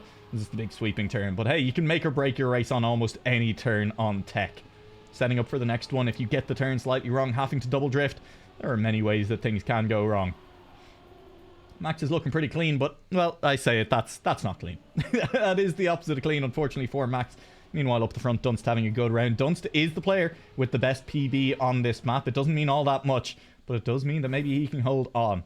He needs a flawless map. He needs to not get below first once to avoid entering finalist mode here on Allura to go on to the last map with 1 point remaining. It's a tall task. Jake Gray managed to do it on map 1 on ice. Let's see what ends up happening on Allura. We're expecting probably 2 players out here. We're expecting a close fight, though, between Dirty Duck and Max. Dunster is still in with the outside chance to be the player that stays in. We are on board with Max at the moment. Where does the first mistake come in? The answer is, so far, unknown. Nobody really crashing out just yet. Dirty Duck is the player sitting at the back, and he is a little way back from the players. Forced to take a compromise line through one of those early turns, and now he'll have to risk it a little bit if he wants to get back in. Max is outside, and he's touched a wall. As a result, Max could be losing 10 points. Could be down to 6 here already, and losing all of those points, being down on 6 points, means that you need to get above a third place to not lose all of your points at all. Dunster firsts all the way through to avoid dropping finalist mode here. That's what he needs. Jake Gray, meanwhile, is pressuring him, trying to deny him that. Dirty is just trying to hold on to this third place. A couple of thirds be fine for Dirty Duck, but he'd prefer to take the first. That is the finish. It'll be Dunster at the front. 0-0-0. Excuse me? Excuse me? They tie. They tie on time. And that's absurd. That's legitimately absurd. It's not that relevant for Jake Gray. It is all relevant for Dunster, who does drop from 9 to 4, which means he comes second? He comes second. That means that he is guaranteed... He's guaranteed going to end up in finals mode on this map. Jake Gray won that round, technically, or they both came second. I don't remember what Jake Gray was on first. Doesn't matter. We continue. We move. We move, we groove, and we continue on. Dunstan needs to continue to get the first, though. He needs to stay out of last place. And honestly, even if he's on finalist, you don't feel like it's going to cost him all that much. He looks comfortable on this map. I'm not sure it's going to matter to him. Max is the player who matters now, and he's going to end up in finalist mode after this round. Barring a miracle, barring every car in front of him crashing out, he's going to end up in finalist mode. He needs a second to stay out of it. And even then, he'll be left with only a single point. The players in front not making mistakes at the moment, though. And that could be the -10. That'll be finalist mode. It will be all the players in front. Does Dirty Duck have the speed? Just about. Max will lose 10. He'll drop to finalist mode.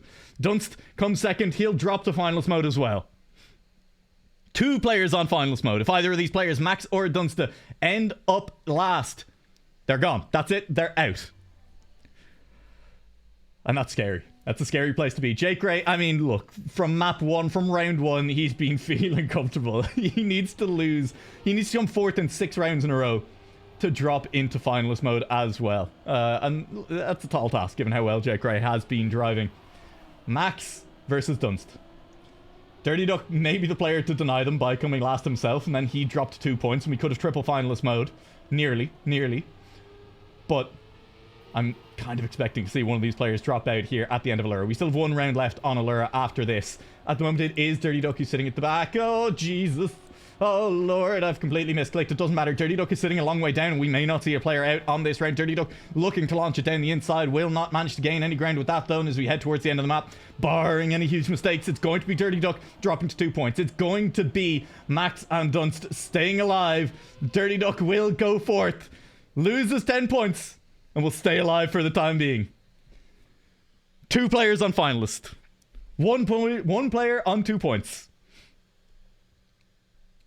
Dirty Duck, if he comes last again, stays in it. If Jake Gray comes last, we continue on. Jake Gray coming last, though?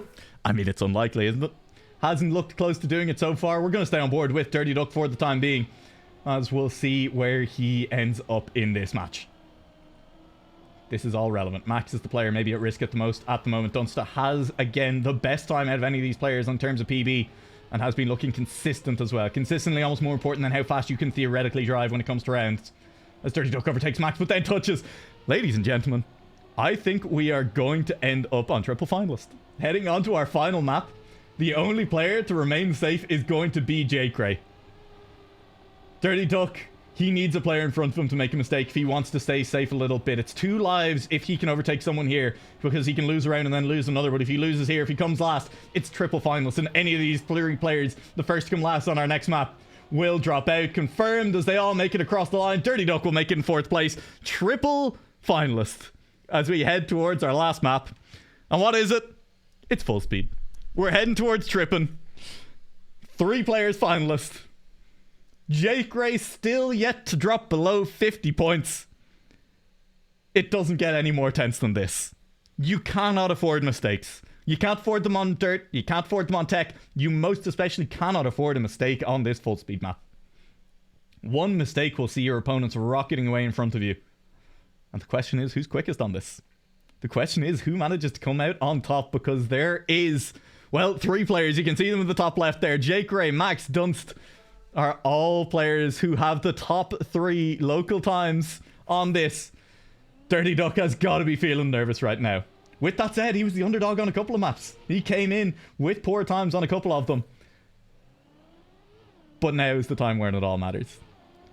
This is going to be so dangerous. Max is good on FS. Radiance, I put it to you that, well, so are Jake Gray and Dunst. I mean, just look at those PBs. Dirty Duck, he's not had the best start of the warm-up here. He's had a little bit of a crash. It's not ideal. Let's try and sort this out. There we go. That'll fix the camera, and that means we can jump between these players a little bit easier. It's going to be harder for us to jump to Dirty Duck. His name is disappeared off the live ranking. The only player left on the live ranking, it's Jake Gray. Jake Gray can afford to come 4th, to keep all of these players in triple finalist mode until we wrap back around to our... until we wrap back around to our first map again. We could go back and finish this out on multi-style if Jake just wants to throw. If Jake just DNFs the next 5 rounds, by the way, we still haven't gotten him into finalist mode. That's how far ahead he is. Incredibly dominant performance from Jake Gray. But here we go. It's the end of the warm-up. Good looks all around. This is TrackMania. This is the moments we live for. Triple finalist. Who's going to be the first player out? Will Jake Gray keep us alive for another round? Will we get multiple rounds of triple finalist? It seems unlikely given how Jake Gray has been driving. It seems unlikely given he has the best time on the server in his PB for this map. Dirty Duck at the moment, he's the player at the back. He is the player who's definitely most at risk here. This full speed, definitely not a style that he thrives on compared to these other three players, but he is still keeping within touching distance. He is still keeping the pressure on. He might overtake Dunster here. He will. Now it's Dunster sitting at the back. In fact, Dirty Duck, I said he doesn't have the best PB. He's now third on the PBs from these players. So, well, he might overtake Dunster, and Dunster right now is the player at risk. Dunster is sitting behind his three rivals. It'll come down to the last few turns. Will there be a mistake in front, or is Dunst the first player that we're saying goodbye to? I think that's it. I think we're basically out of time, out of luck, out of lives for Dunster. There'll be no crashes at the end, barring a miracle. It won't happen. Dunster will drop out first. Dirty Duck stays alive. Ahead of Dunster in PB, ahead of Dunster in the rounds. One more player to drop out. Jake Ray, I mean, why not just take another first place? Why wouldn't you just continue to pile the dominance on? I say first, he got a second in that round. Jake Ray still so far ahead. He's irrelevant. It doesn't matter. The race right now, it's Dirty Duck and Max. Jake Ray literally does not matter because he's done that well so far in the rounds. Max is at an early deficit. It's Dirty Duck who just has to hold on. Well, it doesn't matter because there's so much time to gain and lose speed on a full speed. Max has gotten that little bit of extra speed early on.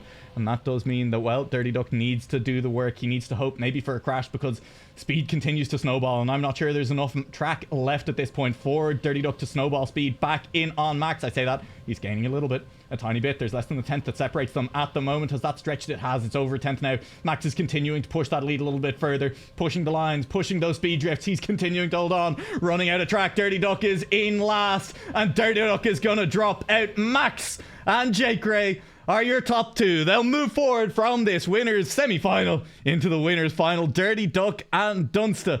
The names beginning with D, the double Ds. Well, okay, we won't say that. They'll drop out in third and fourth, but it was triple finalist. It was worked all the way up until the end. And what a match that was. Incredibly tight to the finish. If the rest of the matches go like that, then we have a competition on our hands. I'm so happy to see it end like that. They're driving it just for the fun of it at this point. It does not matter. Let's see who wins this round. Will Jake Ray manage to eliminate Max on this round as well? I mean, hey, it's just for fun, but can Max hold on? I guess we'll see. One more round. Let's just follow it to the end, all right? And then we'll swap to a break, and you'll never get to know what happens after that. Maybe I'll tell you afterwards. Maybe I won't. Who knows? Max goes flying off. Jake Ray's going to eliminate Max as well. Flawless. Absolutely flawless. He will finish on 44 points. Look, this round literally does not matter. But Jake Ray, only just dropping under 50 points. We have played 19 rounds. That means there was a total possible points loss, minimum points loss of 38.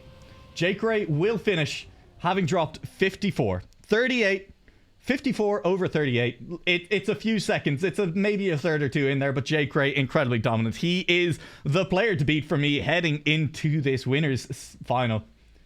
He's going to be absolutely threatening. W indeed for Jake Ray. I'm going to throw it back to my face. Hello. Welcome back. Incredible round in general. Incredible match in general. We're going to head to a break. We're going to figure out which match we're heading to now. I believe, and let me just take a quick look here. We are going to... Ooh, match 3. We may not even need a break, I'm being informed. I can't... let me edit this match. It won't let me edit the match. Oh, things are going horribly wrong. We are going to be heading to the losers round 1, is my understanding. I'm going to manage to leave the match finally. We're going to head over to this match. And let's see how quickly we can get players in here. I'm not going to throw to a break. We're going to risk it. We're going to risk it. An awful lot of fun so far in the competition. An awful lot of very close rounds. I've got the password wrong. Johan. Oh, no. Johan, don't bother. Ignore me. I had caps lock on.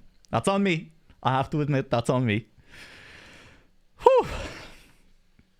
Catch my breath as we figure out who is going to be joining us down here in Losers Round 1. I need to head into spectate mode.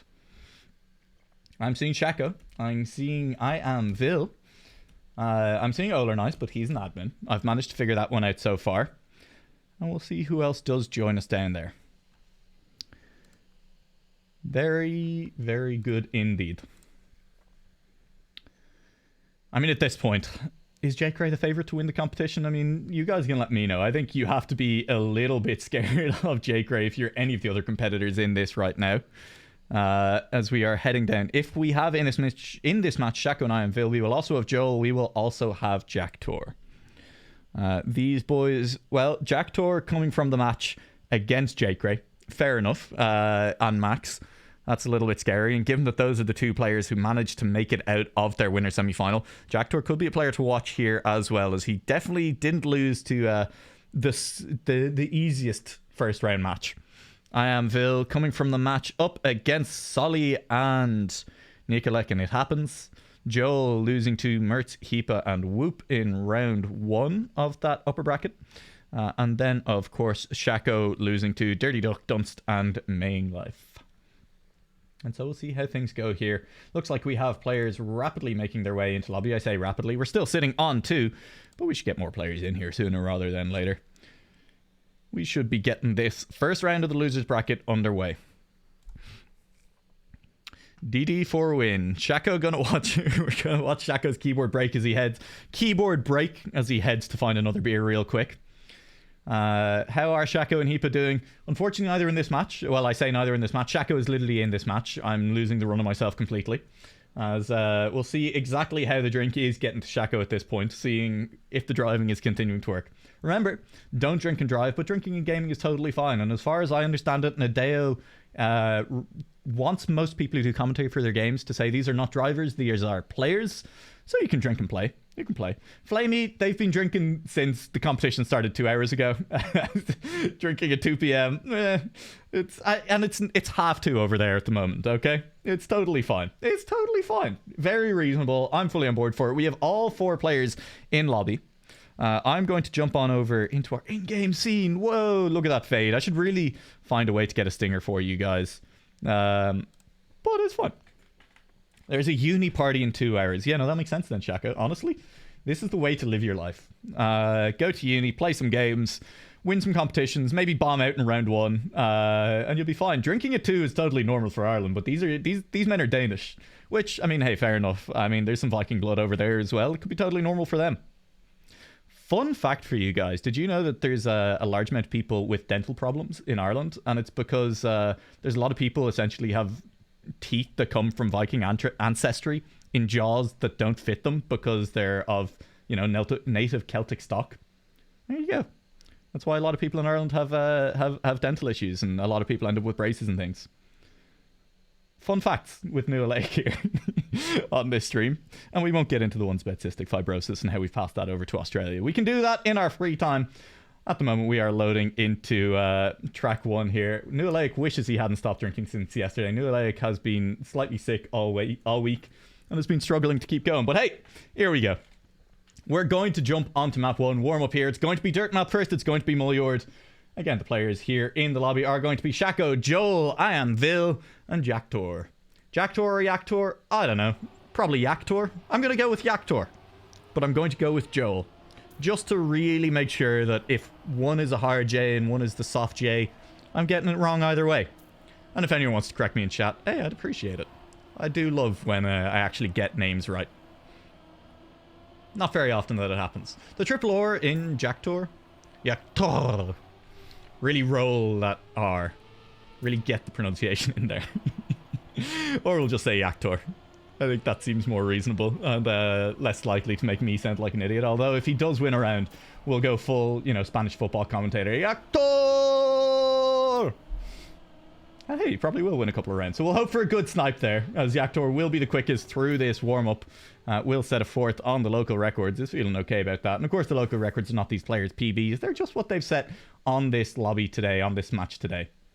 End of the warm-up. Let's see how this round goes. We saw Jake Gray stamp his authority on our upper semi-final in map 1 last time around. Let's see if anyone can get out to as clean a start here. Flawless map 1. It's a tall task, but it's doable, as has been proven in our last round. Yaktor out to a nice early lead here, and the players behind are going to be going. We have to click on these buttons. Shaco with an early mistake. Will anyone else touch on the wall outside there? No one touches, but Joel is a little bit further behind at the moment, and he's trying to catch up with the 2 players in front. I am Vil and Yaktor are taking the lead, are holding the lead at the moment. Yaktor continuing to hold. He's a little bit further outside through that turn, and that will extend his lead. Wheels catching a little bit of airtime. No one was mistake across the platform, unless Shaco does, and Shaco's a long way drift. A second behind Joel at the moment. Yaktor getting a touch on that wall, but that just means he gets grip a little bit earlier and continues to hold the lead. He is nearly 4/10 clear of his opponents at the moment.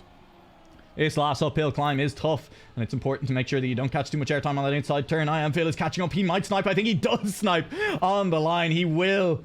Less than a tenth of a second in at 39 hundredths. I Am Vil is quicker through the finish, and Yaktor will get sniped away. Joel takes third. Shako takes fourth, as Joel will PB and take third. Again, we've said it. It's not a great feeling on round one when a PB isn't enough to take away a lead, and in fact, it sees you finishing a long way behind first and second.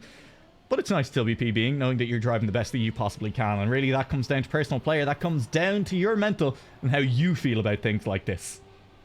Joel, maybe he'll take it as a good sign. Maybe he'll continue to push for it as a result. I hope so. I hope that's what we see here. Yaktor, I'm sure he's not feeling great about being sniped on that last round. I Am Vil, though, we've said it before and we'll say it again. Those last couple of turns are so important. And I Am Vil, taking them perfectly, managed to get enough speed to overtake Shako. It's not just the full outside dirt on the hill climb. It's managing to take the line that doesn't compromise your exit over those bumpy turns, that little chicane at the end. I Am Vil is currently holding the lead again. Is this Shako's turn? Is this Yaktor's turn maybe to snipe at the finish line instead? Any mistakes? Not quite. We're heading into our last couple of uphill turns. I Am Vil is there. Shako touches. And now it's down to this finish. Yaktor, can he snipe? He doesn't have the speed. It looks like I Am Vil will hold on just about. As Yaktor once again is half a tenth down. Incredibly tight racing from these two. But the points difference is a total of 6. As I Am Vil holds on to go flawless in the first 2 rounds. Joel will once again sit down at the bottom. Once again, we have 2 players tying on 83 points after our first 2 rounds. It's becoming a little bit of a classic here in the TrackMania Danish. What's the name of this called? Danish TrackMania Championship. I can speak words. I can speak words on a Saturday. Don't worry. Totally fine. Yaktor, he's out to an early lead on this one. The Danish TrackMania Championship has been going swimmingly so far. Absolutely fantastic. Shako and Joel, they need a couple of good rounds if they're going to catch up. Doesn't look like a great round for Joel so far. And he's going to touch on the outside again. Almost out of this round. It'll take a miracle. It'll take a massive crash out from one of the cars in front at a very bad time just before checkpoint. This could be it. That's the point where you can really lose a lot of time here other than the ending. The ending, there's a few points to be made. It's definitely a place where risk can happen in a tight round. But that middle section across the platform where wheels can catch on the outside is where we see a lot of time lost. That one as well. And that's Joel overtaking Shako. A compromised line means Shako's a long way back. Up at the front, I Am Vil. Once again, more speed than any of his opponents. Once again, more speed than Yaktor specifically down that last straight. And that will give him the win. That gives him flawless across 3 rounds. Looking to replicate what Jake Ray did on ice in our winners semi-final. He's looking to do it here on dirt. Yaktor with 3 second places has dropped a total of 15 points. Joel will edge out a lead over Shako at the moment, but those two are starting to lose touch already with the 2 leaders. He's starting to lose touch, I say. Well, it's only a 9-point difference between Yaktor and Joel as things stand. But I Am Vil also a further 9 points ahead of that. That's 18 points between first and third. But that's irrelevant. It's second and third is the gap that matters. Second and third is where we decide it. And as we saw last time around, it can still come down to that final map. Triple finalist last time around. We'll be impressed if we can get it a second time, but I'm not betting on it. Yaktor is starting to get a little bit of a lead here. I Am Vil is behind him. And we've seen him be faster down that back straight a few times now. As Yaktor has to be aware of that. That has to be preying on your mind a little bit. No idea which, if any of these players, is playing with other cars on. If any of them are keeping an eye on their opponents or if they're just driving their race and keeping it going. There are tracks where it makes more sense to do it. Tracks like this one, to be honest, for me, where you do need to maybe risk at the end if a car is very close behind you. Ooh, I Am Vil is so close to the end there. He looks to have the speed again. Does he? No, he's just a little bit more compromised. Yaktor will take the first place. It won't be a perfect first map for I Am Vil. Shako will finish in front of Joel. These 2 players will be tied coming off the map, as it will be 66 points apiece, and they're falling behind first and second just that little bit more. I Am Vil on 89, Yaktor on 83, and then a long way down into second, between second and third, into 66. As this time around, we will not be finishing things off on full speed, but given how full speed is gone, I think it's basically the only map where we have seen a player not actually finish, get timed out, and that's a minus 12. And minus 12s, you can't really afford them right now at all, especially if you're Shako or Joel. Right now, you need to make the comeback happen. You need to start looking a little bit cleaner on this map, as you need to start closing that gap up to second place. Still plenty of time to go. No one having lost more than 50 points yet. No one over that halfway mark. But it is a close run thing already for Shako and Joel. as they will be looking to close it. Shako, he's looking okay so far on the full speed. I mean, look, it's only warm-up. We'll see how these players actually go when they start driving on it. But it should be a good time. Should be a lot of fun. Excuse me, I'm going to drink some water. And there's nothing any of you can stop me, but at least I'm choosing to do it in the warm-up round. Tripping a good name for a full speed map. It's definitely one of the things that does cost players on full speed, is just trying to take one of those transitions a little bit too tight, tripping over their wheels, catching on the edge, and going flying. It ends up a little bit more of a, flying leap than a trip, usually when you do catch your wheels at full speed, as Ironville kindly demonstrates for us there. The speeds these cars are traveling at, well over the 700 mark a lot of the time, are going to send them into orbit if they do catch anything at all. Still, Iamville will get a finish and is the first player to finish on that one, looking to extend his lead. It's currently 6 between Iamville and Yaktor. It's then a long way down between second and third. 83 minus 66. I don't know. Quick maths. I did plenty of that earlier and I refuse to do any more now. Iamville a little bit compromised and is going to have to respawn. That's an awful respawn for him. He's feeling bad about that one for sure, as Joel will launch off into the distance. Iamville, it's an inauspicious start. It feels real bad when you're that far back on full speed, and honestly that may not even be a finish. That could be minus 12 to kick off full speed here for Iamville. We're going to go into follow cam instead, and that should mean that our camera actually changes. Look at that, I'm figuring things out on the fly. Excellent production. Joel is looking to chase down Shako. Meanwhile, Yaktor is a long way off. I say Yaktor is a long way off. He's crashed. He has crashed somewhere in front, and Joel will manage to overtake. Two different J sounds is catching me out, as this full speed map is catching a lot of players out. Joel still holding on to first. How far behind is Shako? Not very is the answer. He's going to take a second place. Meanwhile, Iamville still languishing down at the back. Yaktor is a little bit in front, a full 8 seconds in front of Iamville. And the question becomes, does Iamville get a finish at all? It looks like he will. It'll be minus 10 instead of minus 12, but that's still a big minus 10. His only consolation is that the player directly in front of him is Yaktor, his closest competition, so it'll only be a 3-point swing between those two players. But Joel and Shako will manage to catch up a little bit, closing the gap up to second place as those two take first and second in that round. Iamville taking it nice and wide, not risking it this time, but he takes it too wide. And this is the problem with getting inside your own head, as Vil, I think, pretty clearly a little bit inside his own head here already on this full speed map. He's taking the turns just a little bit too wide. He's maybe losing that muscle memory a little bit. Muscle memory is so important on a full speed map. You don't have time to react a lot of the time. You just need to trust that what you're doing is correct. Vil so far having a rough time of it. Shako is the player behind these two in front at the moment. Joel and Yaktor are chasing each other down. There is less than a 8,000th of a second through the previous checkpoint. It's now 32,000th and Shako launches himself into the air. That'll have to be a double respawn. Is that a double respawnable checkpoint? I guess we'll find out, as that may have been a DNF from Shako. He may have just given up entirely on that one. Joel will cross the line in first place. 69 thousandths. Nice. The gap between Joel and Yaktor. Iamville will take a third, and it'll be minus 12 for Shako, as he drops a long way back from the competition. Joel managing to stay in this one now, as he will drop from 62. He will drop on from 64 to 62. There's a 9-point gap between Yaktor and Joel. Vil dropping a long way down as well, only 1 point in front of Yaktor, and all of a sudden this first and second place are definitely starting to look a little bit more up for grabs. This time Iamville will make it through that first jump without a crash. That's got to feel pretty good. Now you get to see how he does on the rest of the map. I'd say he's still a little bit inside his own head. You still have to be a little bit nervous about that potentially, as he is managing to hold on within striking distance now. There is only 2/10 the difference between first and fourth right now on this, but it is Yaktor in first, it is Iamville in fourth, and doesn't matter if you're 10 seconds behind or just a 10th behind, as it will still be the same amount of points. That's a crash out from Yaktor. It looked like he's gone spiraling off the edge of the track, and now there's a lot of points to be gained. Now Iamville could gain. He's looks to have overtaken Shako as well. Joel is in his sights as he's carrying that little bit more speed, edging closer. He's running out of track though. Joel looks to get across the finish line first. It will be Joel. Vil, where's Yaktor? Where's Shako? Both of them look to have crashed out. Shako will take it. Yaktor then half a tenth behind. That crash costing him just a little bit too much. Shako crashed out somewhere along the line as well, but will finish still in third place. That'll shake up our leaderboard a little bit indeed. Joel will drop down, only 1 point behind Yaktor. Iamville finally getting the round he needed. Now 6 points clear, but it's getting incredibly close. Shako needs another couple of good rounds to get back into things here though, as he becomes the first player to drop below 50 points.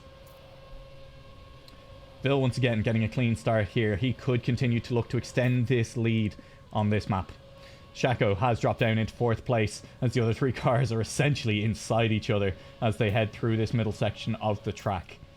A little bit of room to be gained. Yaktor taking a very wide line up into that turnaround, but it's keeping his speed up. He's keeping the lead. Vil, though, looks to be going just that little bit faster once again. The gap between them closing. 0.04 of a second between them through that last checkpoint. This time around, it's going to close down. It's going to increase, in fact, as Vil will overtake Yaktor and take a much bigger lead indeed. Let's jump on board with Yaktor, see if he can manage to close the gap at all. It looks like he crashed out. I don't know what I expected. He has crashed out. It's 1st place for Vil. It's a 2nd place for Joel. 7/10 as Vil kept it incredibly tight, kept the speed, and was just all that bit faster than his opponents through the middle of the track. Shaka will take a 3rd, and Yaktor with a big crash in the middle maybe won't even get a finish. He won't get a finish.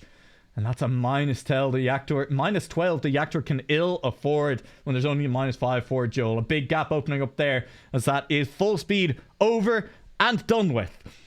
I can talk a little bit slower now. Oh, I can take it down a notch. Oh, God, I can catch my breath. Hope you all enjoyed the full speed there. Not sure my throat entirely did, but yeah, we're getting there. We're getting there. We're definitely getting through some rounds as we'll jump onto mixed now. Jumping onto mixed, and that's going to be a fun one indeed, as we'll see what map 4 is. We are being told that Vil is very good at ice, so if map 4 is ice and Vil can hold onto his lead here, then I think we're going to say that Vil probably safe in this match. If map 5 is ice, well, then Vil needs to hold it together on map 3 and 4 here, but he'll feel okay about it. Shaco, I think, look, we'll say keyboard's broken, he's a few drinks deep, it's not his fault. It's whoever decided to play the drinking game between him and Heepa. I mean, maybe mutual. Maybe we'll blame Heepa. He's not in this match. Heepa, how dare you bully Shaco into this drinking game? Very rude indeed. Joel is the only one not to crash so far, as I'm pretty sure Shaco is still on the start line. My bet is he's either finishing off a couple of drinks or he's gone to get another one. It took him 35 seconds, and if you managed to down a full beer in 35 seconds, then fair play to you, Shaco. He crashes out again. He crashes out again. The beer is definitely getting to him. Heepa's to blame, it's been decided. He had to pee and drink and managed to do all that in about 45 seconds between loading screen and warm-up. Incredible stuff. That's the kind of mechanics that will get you through a tournament and probably a 4th place in this losers bracket match. Unfortunately for Shaco, as he is currently 14 points adrift of 3rd place. That 3rd place being Yaktor, who is 6 points behind Joel. Joel looking to cross underneath that 50-point mark. Yaktor trying to catch back up to him. Vil clear 10 points ahead at the start. 10 points clear at the top. How does that feel? It's got to feel, well, pretty good. Joel will touch the inside wall there and will lose an awful lot of speed, and that's not what you want to see when you only have 6 points. Shaco's close to the wall, but gets grip just in time to stay out of it.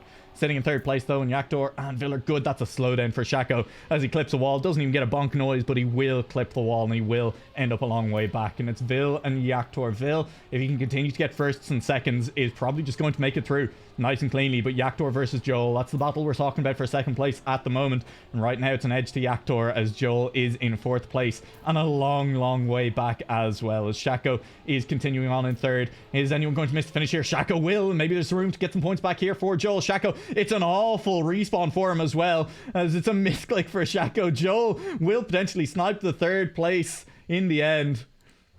Is he going to? Has he finished? No, he hasn't finished. Will he get there? He will just about. It'll be -12 for Shaco. It'll be -7 for Joel. And he'll just about hold on to that 2nd place for the time being. 4 points the difference between Joel and Yaktor. Shaco rapidly heading towards that finalist mode, for unfortunately for him. But hey, more time to... If the earlier you get knocked out, the earlier you're going to be for your party, Shaco. And that's... I mean, that's a good time. I don't know how long it takes to get ready, you know, shower, shave, a bit of aftershave as well. Maybe throw on a nice shirt and you'll be nice and early. Gotta feel good. That's the only reason you're doing this. I'm 100% confidence.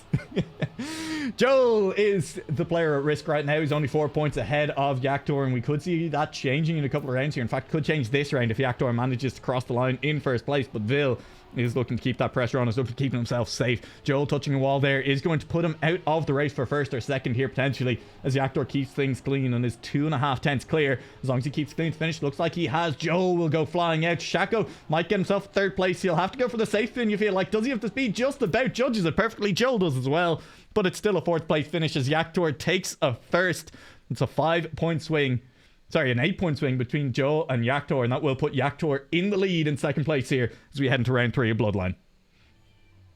The end definitely catching a few players out, as you need a perfect line, and the problem is, if you don't have the right line, your respawn needs to be a double respawn or you're done for, baby. You are gone. You're going to be forced into a safe finish. All about that last turn, and when players are risking it through that last couple of turns as well, kind of techie as they are, requiring a couple of drifts, getting it wrong can completely compromise your entire round. Speaking of compromised rounds, there is Vil dropping back after an early wall touch there. Joel trying to keep up with Yaktor. Yaktor having an incredible time on this map so far, managing to pull the lead, managing to hold on to that second place. And Shaco this time is in second place. Excellent job by Shaco, who is managing to hold on to second place. Is managing to keep it up as Vil is overtaking Joel. And Joel, he needs good rounds. He can't afford to fall further behind Yaktor. That might be exactly what happens. Barring a mistake from Yaktor, it won't happen this time around. It will nearly happen for Joel. Does he have the speed to catch up? He probably won't snipe anyone. He won't. But it's another 8-point swing as Yaktor pulls away from Joel. Will drop to 40 while Joel drops to 28. That's a 12-point difference at the very end, despite Joel PBing. That's a strong round. Well, I say a strong round. Vil made the mistake and still beats Joel's PB, and that's a little bit tough. That's a hard pill to swallow when you're fighting for your life out here. Shaco, even if he comes last in this round, will still maintain 1 point. But he had a good round last time around. A second place is nothing to sneeze at. A second place could keep him alive, and there's still a chance here. If Yaktor has some bad rounds, if Yaktor doesn't do well on map 4, and map 4 the choice is between Ice and Tech, I believe. Joel will crash out. That's a crash he can ill afford at this point. Let's jump on board Shaco neck and neck with I Am Vil. Both of these players keeping it clean through the turns. Joel has managed to couch right back up to them as well. Is only just behind them. But this is an important battle as Vil is trying to keep his lead. Vil just needs to continue to get seconds. Even thirds are totally fine for him now. Yaktor continuing to take first. Feels pretty good for him as long as he doesn't crash that end. He won't. Shaco keeps it clean as well and will beat out Vil by a 1/10 of a second. Less than a 1/10 of a second. Meanwhile, Joel will crash out. Not getting a DNF is important, and he won't. Gets the -10 instead of the -12. Drops to 18 points. Shaco will drop to 6. He can afford another second place. Anything else will put him on finalist mode. Dominance from Yaktor is absolutely the right word on that map. Absolutely fantastic as he manages to keep it clean, and we will head to Ice. I've said it a couple of times already tonight. I was hoping that Ice would be the map to decide some things, that Ice would change up how things happen. Ignore the Mania Planet updates there, by the way. Because it's just such a fun surface for competitive. I mean, again, I'm awful at driving it. I don't really love it, but it's an exciting one to watch in competitive for sure, as there's so much room for each turn to make a difference. As a reminder, Shaco now needs to finish second or above to avoid finalist mode. If he gets first, he has 2 rounds. He can get 2 firsts and not be on finalist mode. Joel, well, it comes down to how well he can drive this Ice as well. Vil feeling clean. He could come last in all 4 rounds on this map and he still won't hit finalist mode. That'd feel a-okay by him. Yaktor has a bit of a points buffer now. 20 points clear of Joel. That's feeling pretty good. Really, it's firsts and seconds required for Joel here. Shaco, meanwhile, can continue to play spoiler. Even if you go on finalist mode, you do need to come last to get knocked out. That's why we ended up with triple finalist last time around. Mert's expecting the Shaco win here. I could see it. I could definitely see it. But he'll need to do it twice in a row. As we'll keep on board. We'll probably spectate Yaktor. We'll spectate whoever gives us the best view of the track. That's my hot take here. That's probably what we're going to try to do. At least that's what I'll try to do. I make no guarantees about the quality of my spectating because it's bad. It's indeed bad. We're on board with Shaco at the moment as we will see how he does through these first couple of turns. First Ice turn keeps it just out of the wall, and that'll give him a little bit more speed onto this one, but will leave the angle through the next turn. He will indeed. It's close between all of our players. Once again, all 3 of them slightly different lines. That's the joy of Ice and Vil. What a clean turn that is. Applying the brakes and just getting a slightly tighter line through the next one. And now Shaco over-rotates in the air. He's going to crash, and we'll follow Joel instead as he is a little bit further forward. Shaco going a long way back. Enough speed for Yaktor? Yes, as Joel is right behind him. Again, Yaktor is fine. Joel is fine. Shaco will be on finalist mode almost 100% after this round, barring 2-3 people making a mistake in front of him. We're on board with Yaktor now. He's right behind Joel. It'll come down to this last turn. Yaktor with a touch, with a slide out. Maybe there's still room for Shaco to catch up, and it'll be a first place for Vil. It'll be a second place for Joel. It'll be Yaktor with a third. It'll be Shaco on finalist mode. Joel with an all-important second place keeps him a little bit further from finalist mode for the time being, but only 2 points difference to Yaktor. Yaktor's got to still feel comfortable about staying there. Gotta still feel comfortable about this one. Finalist mode for Shaco. Joel can afford a couple of rounds. He can afford a last place here, and then, I mean, he's basically done for, but, you know, it will at least keep Shaco in it if he can stay out of fourth for the moment. And Joel is in that last place. Yaktor, that's a big mistake. A couple of last places for him won't feel all that more... A couple of last places for him will prevent him feeling confident at that point. You have to feel like, let's follow the rest of the pack. Joel is behind Shaco and Phil. That's not a good exit from that ice slide, as the gear changed at exactly the wrong time for him. That's going to mean he's incredibly slow. I think we see a double respawn from Joel. No, he may have gained enough speed here. Is he going to risk it? He's going to risk it. He's going to try for it. He has the speed. He makes it over the jump. That's nice and clean, but he has lost touch with first and second. Vil on ice is keeping things clean. I think this is probably the map where he locks in his position, where he starts to feel like he cannot go wrong from here on out. Will take another first place. Shaco will look to maybe take second. Could be a snipe on the line. Not quite. Shaco secures their number 10 knuckle record, secures second place as well. Will not be eliminated this round. It's another 7 points knocked off Joel, and that's important for Jacko. It could send Shaco, not Jacko. It's important for Shaco. He could send Joel onto finalist mode in this next round as well. Yaktor with a fourth place will drop another 10 points. And all of a sudden, Yaktor is inching closer to that finalist mode as well. We'd love to see another triple finalist here. We'd love to see it go the distance again. Round 3 or 4 on ice, we may head to map 5 to decide things one more time. Yaktor with an outside touch, but it's kept him nice and fast. It keeps him moving through this one. Shaco's so inside, and he'll touch on the inside. Now it's Joel and Vil taking the lead on this one. Yaktor has a full crash. And that could be another fourth place for Yaktor, and that could be a very dangerous fourth place for Yaktor indeed, as it puts him onto 11 points. He's on a nice amount of points. He can afford 2 more last places without going into finals mode. Shaco can't afford to drop out though. In fact, Shaco, there he comes. I was going to say let's jump on board with him. Luckily he catches up with Joel, and we'll stick with Joel as Shaco makes the overtake happen. Any surprises left in this final turn? Joel's going to be very, very tight. He's going to be very tight indeed. He may touch, and maybe that'll cost him, as he is going to just about make it across the line in third place. Vil takes another round. Shaco takes another second. Joel drops to finalist mode as well. Yaktor drops to 11 points. Wait, no, a DNF is massive. He drops to 9 points. And now another last place drops Yaktor to finalist mode. That's a legitimately important DNF. No, never mind. He just drops 10. I was trolled. I was trolled earlier by the DNF look, or he maybe finished there, and I'm just dumb. It's 50-50. Look, whatever. No one said that you were going to get good casting here or intelligent casting. You were just going to get a lot of casting. That's we may not have the most intelligent, but we definitely have the most words per minute here for sure. Joel right now is chasing on through. 2 players in finalist mode. Shaco and Joel, neither of them can afford to come last right now. And it's Joel in last place right now. Is that an over-rotation? It doesn't look like it's Shaco, though, touching an outside wall. That's dangerous for him. Yaktor, the player at the back. He can afford a last place, but he can only afford one of them. This is going to be such a tight finish. Heading towards it. Yaktor slides out. He's going to be on 1 point. Ladies and gentlemen, we edge closer one more time to that all-important, well, all-consuming, all-whatever, triple finalist mode. Yaktor, whatever happens after the next round, he's on finalist mode. Once again, it'll all be decided on track 5. Vil, he's clear. I mean, there's almost no way at this point. Almost no way for him to throw it at this point. I mean, it's possible. It's technically possible, but it would take an awful lot of last places here for Vil to go out from 36 points clear at the front. Yaktor, he has 2 lives, basically. If either Shaco or Joel get a last place, that's it. They're gone. They're done. It's over for them. Yaktor has 2 lives. I mean, he's guaranteed finalist after this round, whatever happens, and then if he comes last, he's gone. But he does have that 1 extra life. 1 point. So important right now to Yaktor, as he's managed to land on the exact 99. And it all comes down to tech.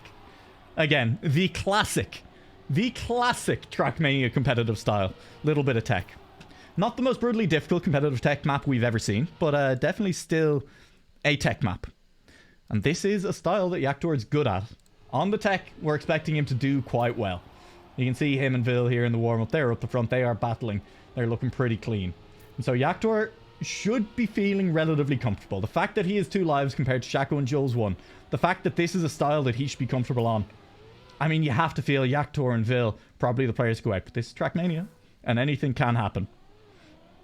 Anything can, usually does happen.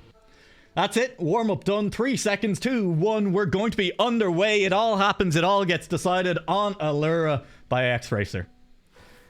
Yaktor just wants to... He wants Vil not to come forth. He wants not to come forth himself. That's the important thing here. He wants one of his opponents to be dropped out by the time he hits finalist mode.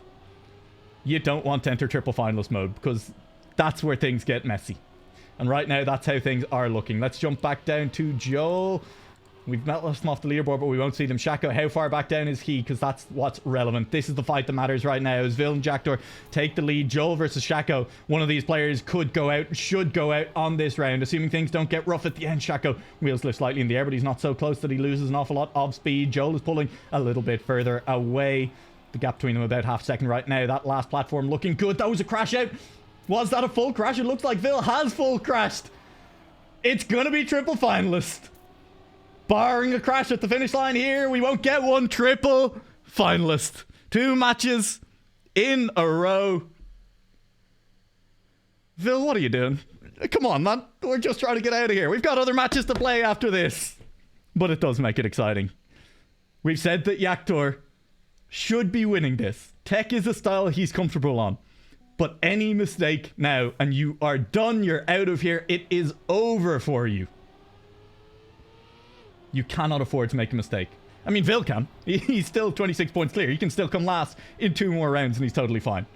But the rest of them, they're in a little bit of trouble. Shaco and Joel, they're neck and neck at the back at the moment. We have to go into the leaderboard to do this. At the moment, Joel is last. He's just behind. Shaco, and he touches. That's the mistake that you cannot afford coming out of Joel. Let's jump on board with Shaco because now it requires a mistake from someone in front. Now you need Yaktor. You need Will. You need Shaco to make the mistake. That's a little bit of a mistake. He is still a second and a half clear of Joel. He's still feeling okay about this one, but he can't afford to make any more mistakes. He can't afford to lose time. That's so close. That's a little bit of a slowdown as he's forced to readjust, forced to realign.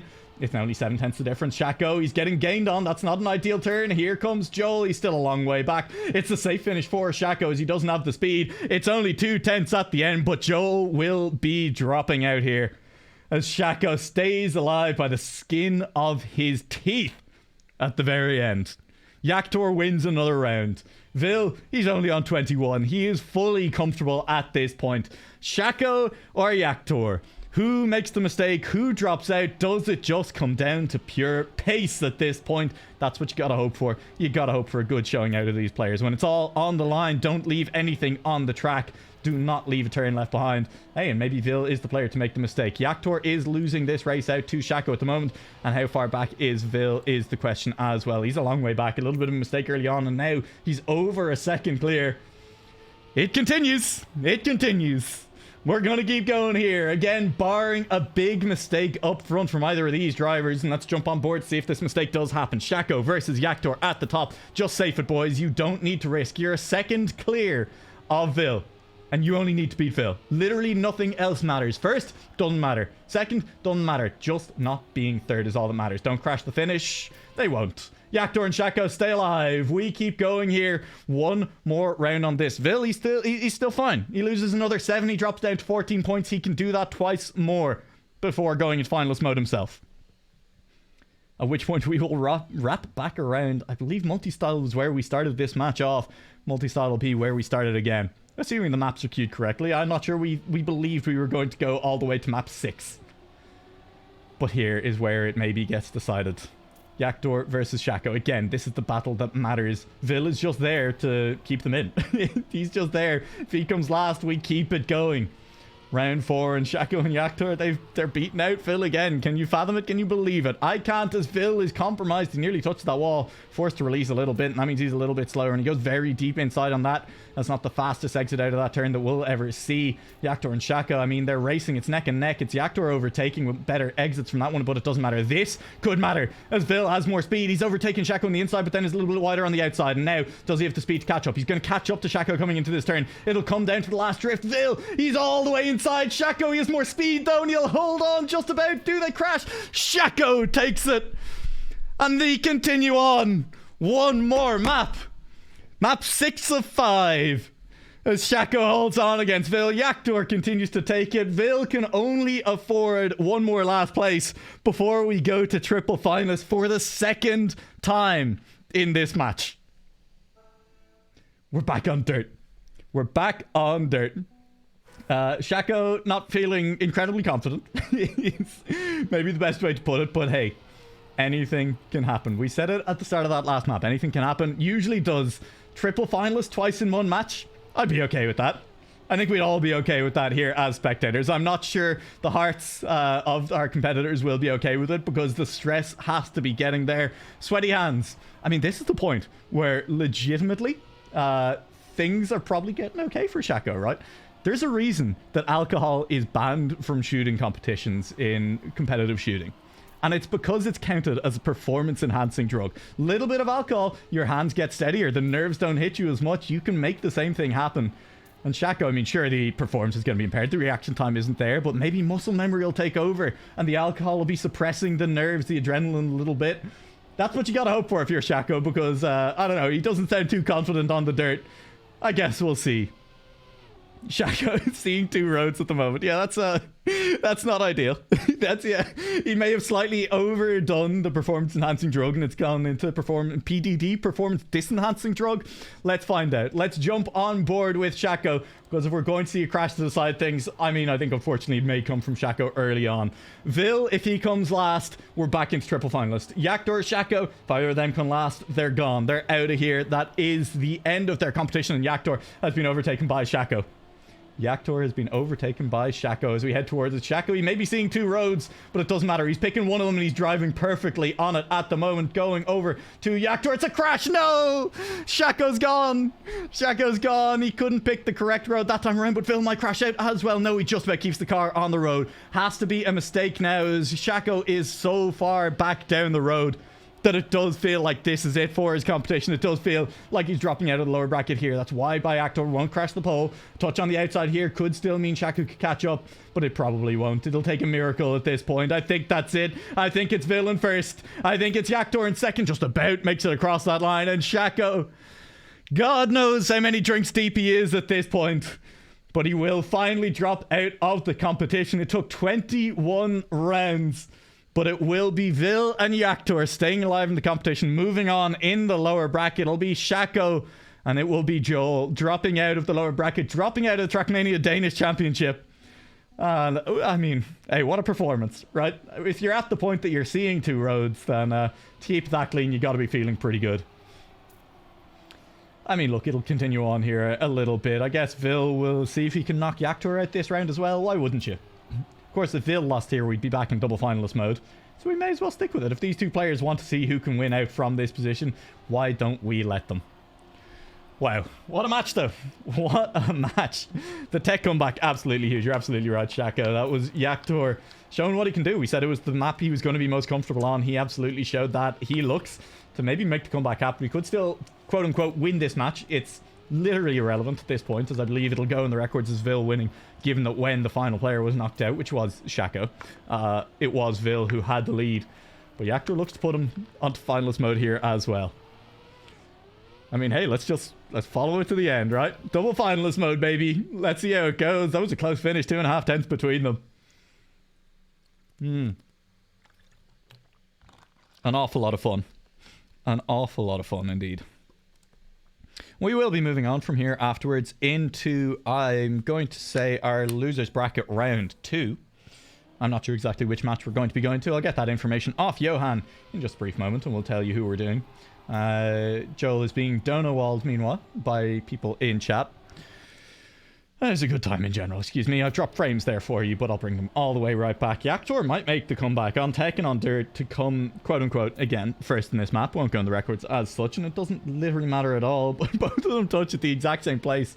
It's a worse touch for Vil, but he's kept in this round by Yaktor. That's pretty impressive. Pretty impressive indeed. As Yaktor is holding on to the lead at the moment. Vil, I mean, this is it. He did everything he needed to on the earlier maps, on things like on the ice map in particular. That's where he really built his lead in the match. He managed to keep things going all the way. It was Vil versus Yaktor. did Yaktor touch there? No, he didn't. He still has the speed. That's a little bit loose. It's Vil with a little bit more speed heading towards the end. And Yaktor makes it across the line. Tech and Dirt comeback. Yaktor will be feeling confident heading into that final knockout. Pretty good. But again, credit to Vil. He did it where he needed to in the middle of the map. He absolutely, I'm going to say, dominated. He legitimately looked incredibly clean. And that was what he needed to do. Jumping back. Look to my face again. Unlucky. We've gone from good TrackMania to my face, and that's got to feel good. Next match will be, well, we'll stick with Vil, but we'll be heading to Dirty Duck Whoop, and It Happens.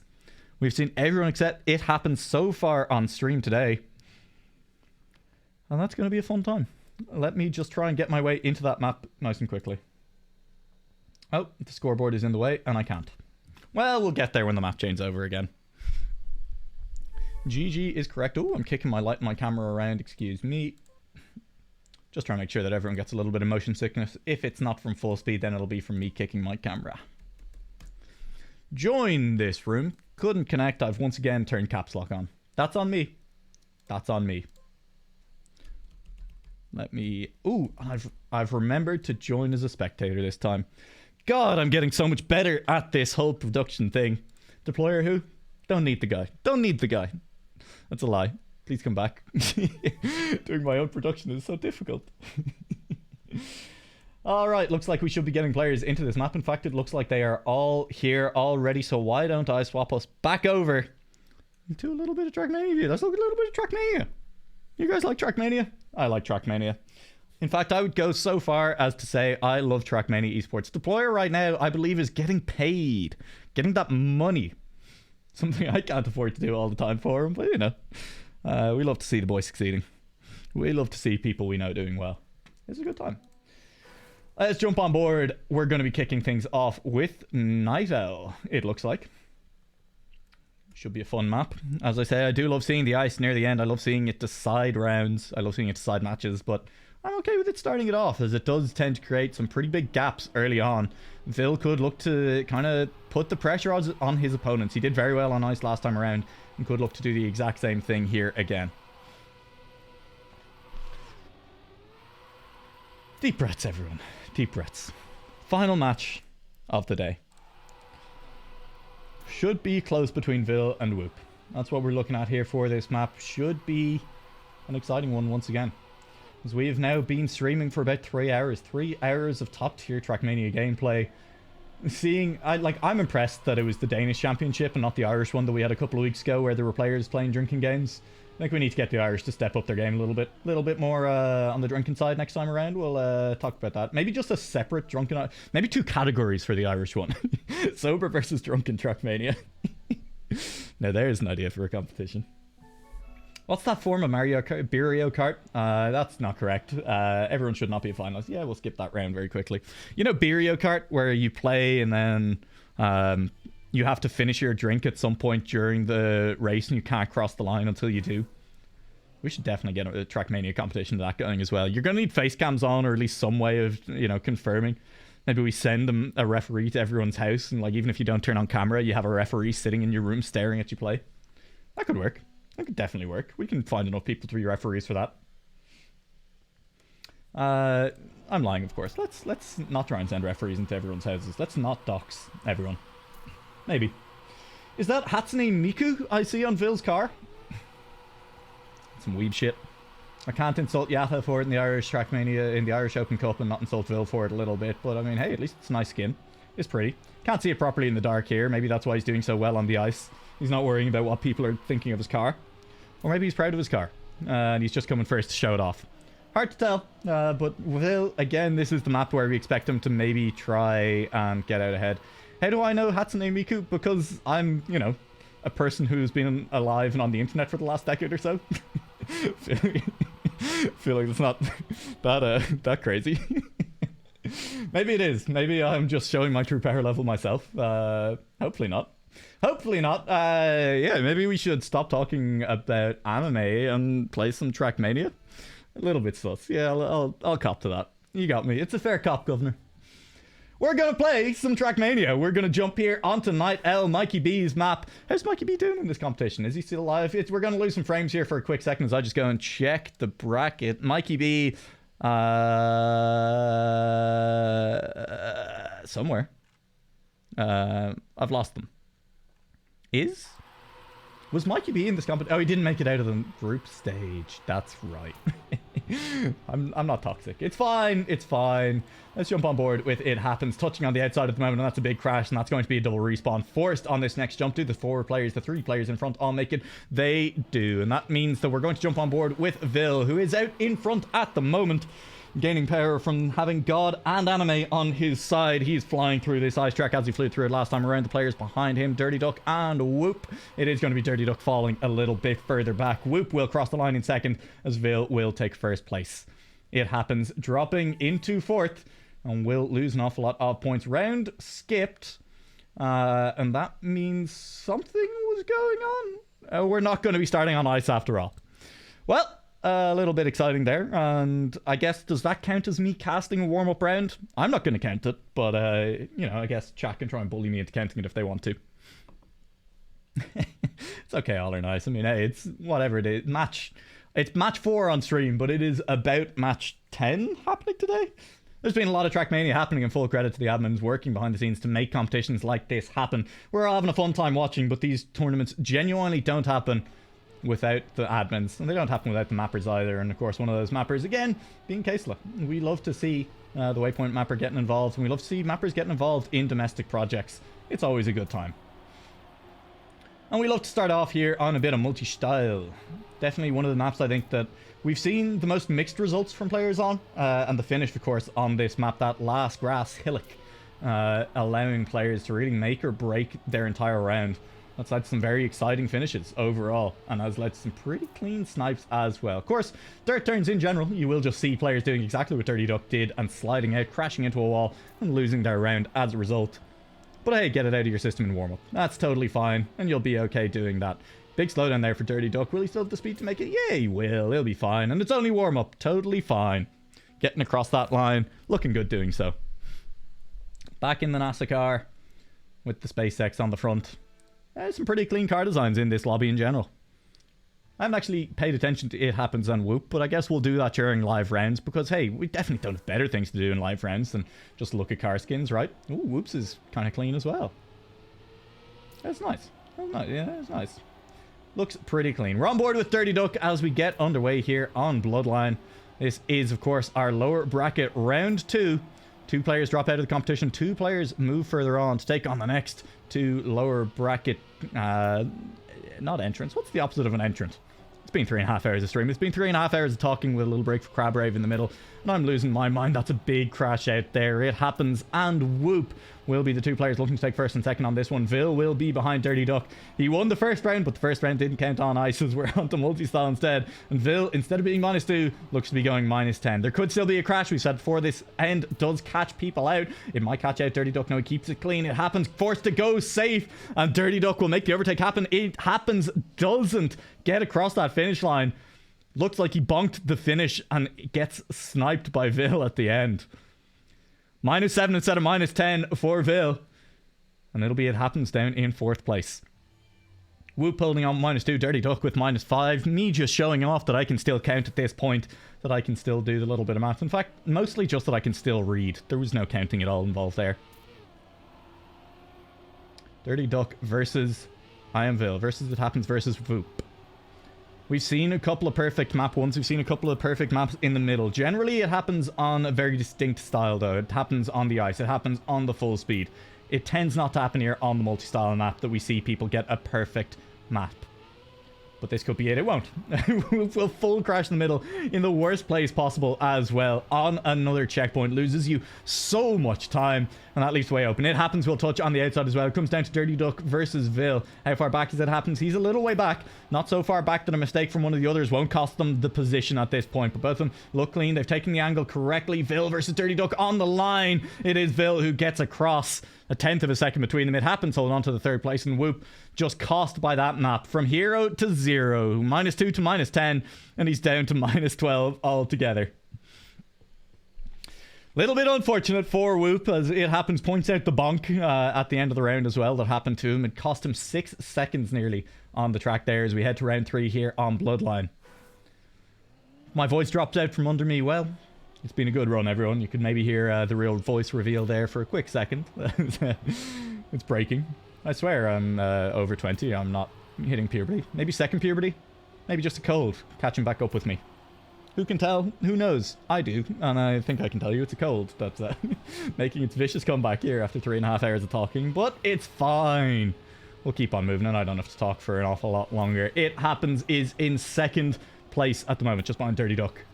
Whoop and Vil just a little bit behind them as well. Whoop is the player closest to them. Vil a little bit further back at this point, a full 2 seconds adrift of our first 3 drivers. And there he is, Whoop on the inside. It Happens, keeping a little bit cleaner, but a better exit from Whoop. And now, is he a little bit too inside? There goes It Happens, launching himself into the air. Dirty Duck takes first. Whoop takes second. My clicking is slow. It Happens goes for the slow finish, but it's fast enough to take third place. And that does mean Vil, once again, losing -10. That's not a good feeling. Well, I say once again losing -10. For the first time, losing -10 will drop to 81 points.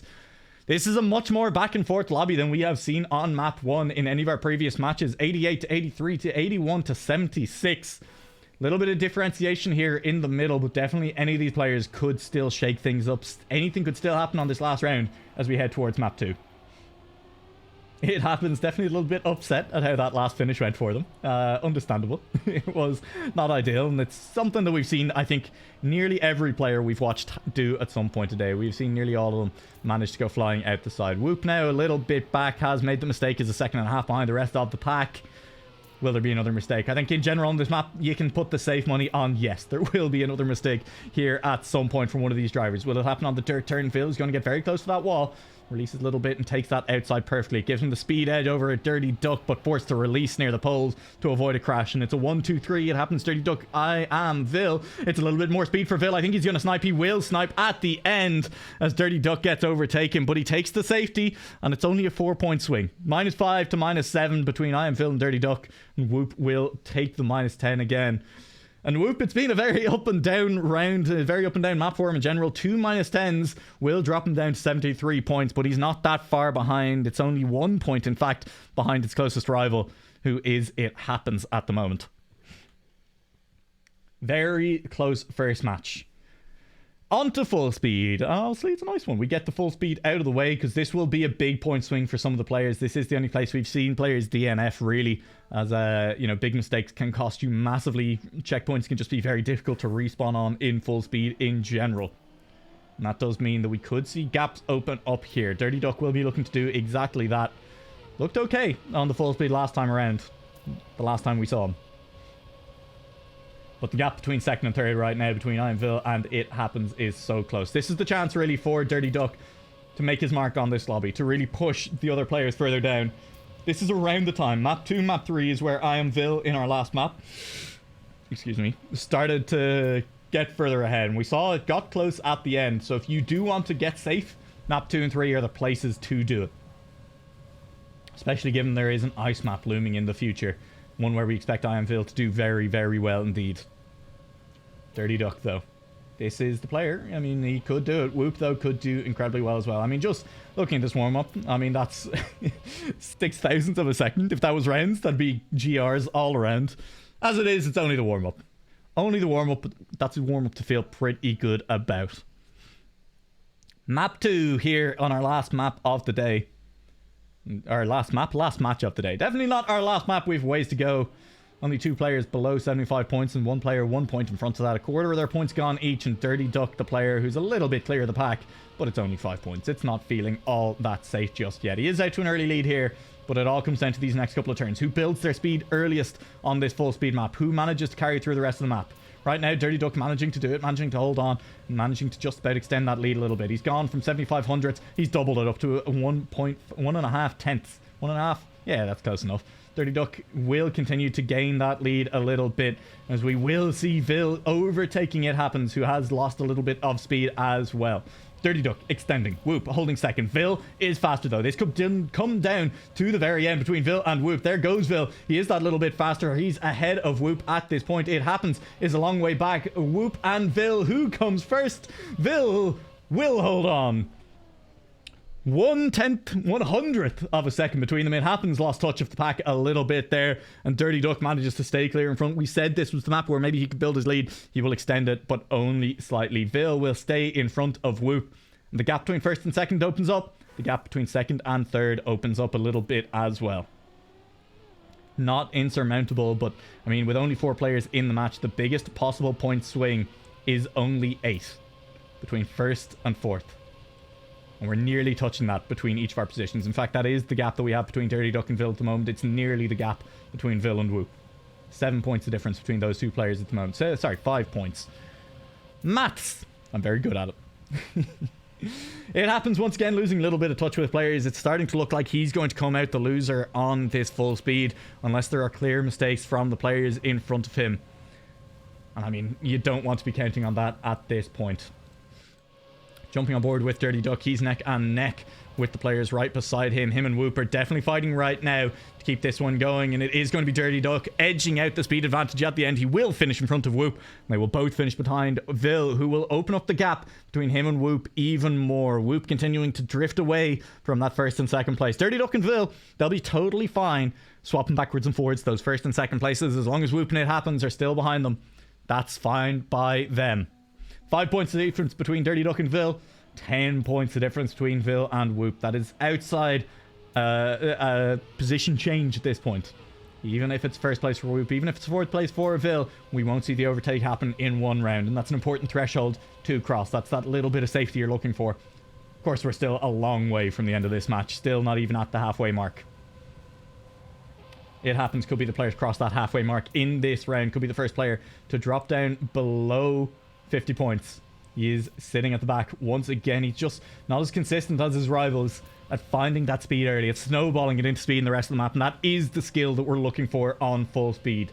He's completely adrift to the pack now as we'll jump on board with Vil, and it's once again him neck and neck with Whoop. It's once again the two of them racing, and once again Vil looks to maybe have an edge heading into the last couple of turns. It's going to be such a tight finish. Vil crashes. Does he have the speed to make the end? Will he get overtaken? Here comes It Happens, and It Happens will overtake.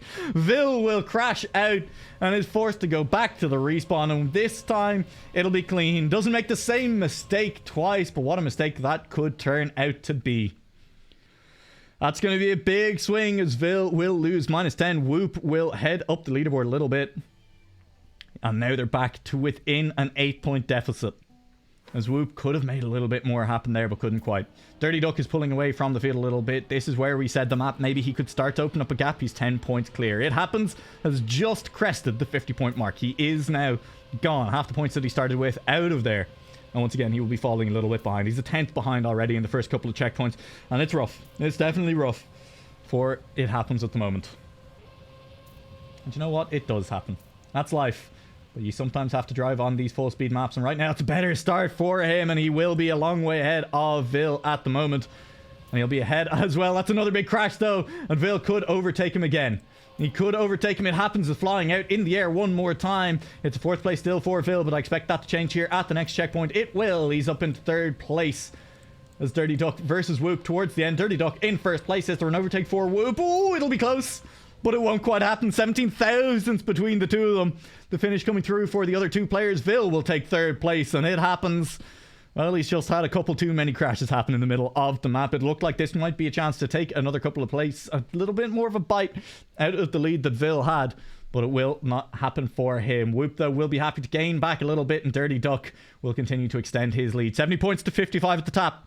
At the top. As we will move off of full speed, we'll head towards our next track. And once again, this is the point where I take a deep breath. Whew. Intense. Deeply intense on full speed at all times. At any moment, anyone could go flying off track. At any moment, it can happen, and it does. It has a few different times there. We'll move to a little bit of tech. A little bit of a break. Because I'll drink some water. A little bit of a cough. That's for you guys at home.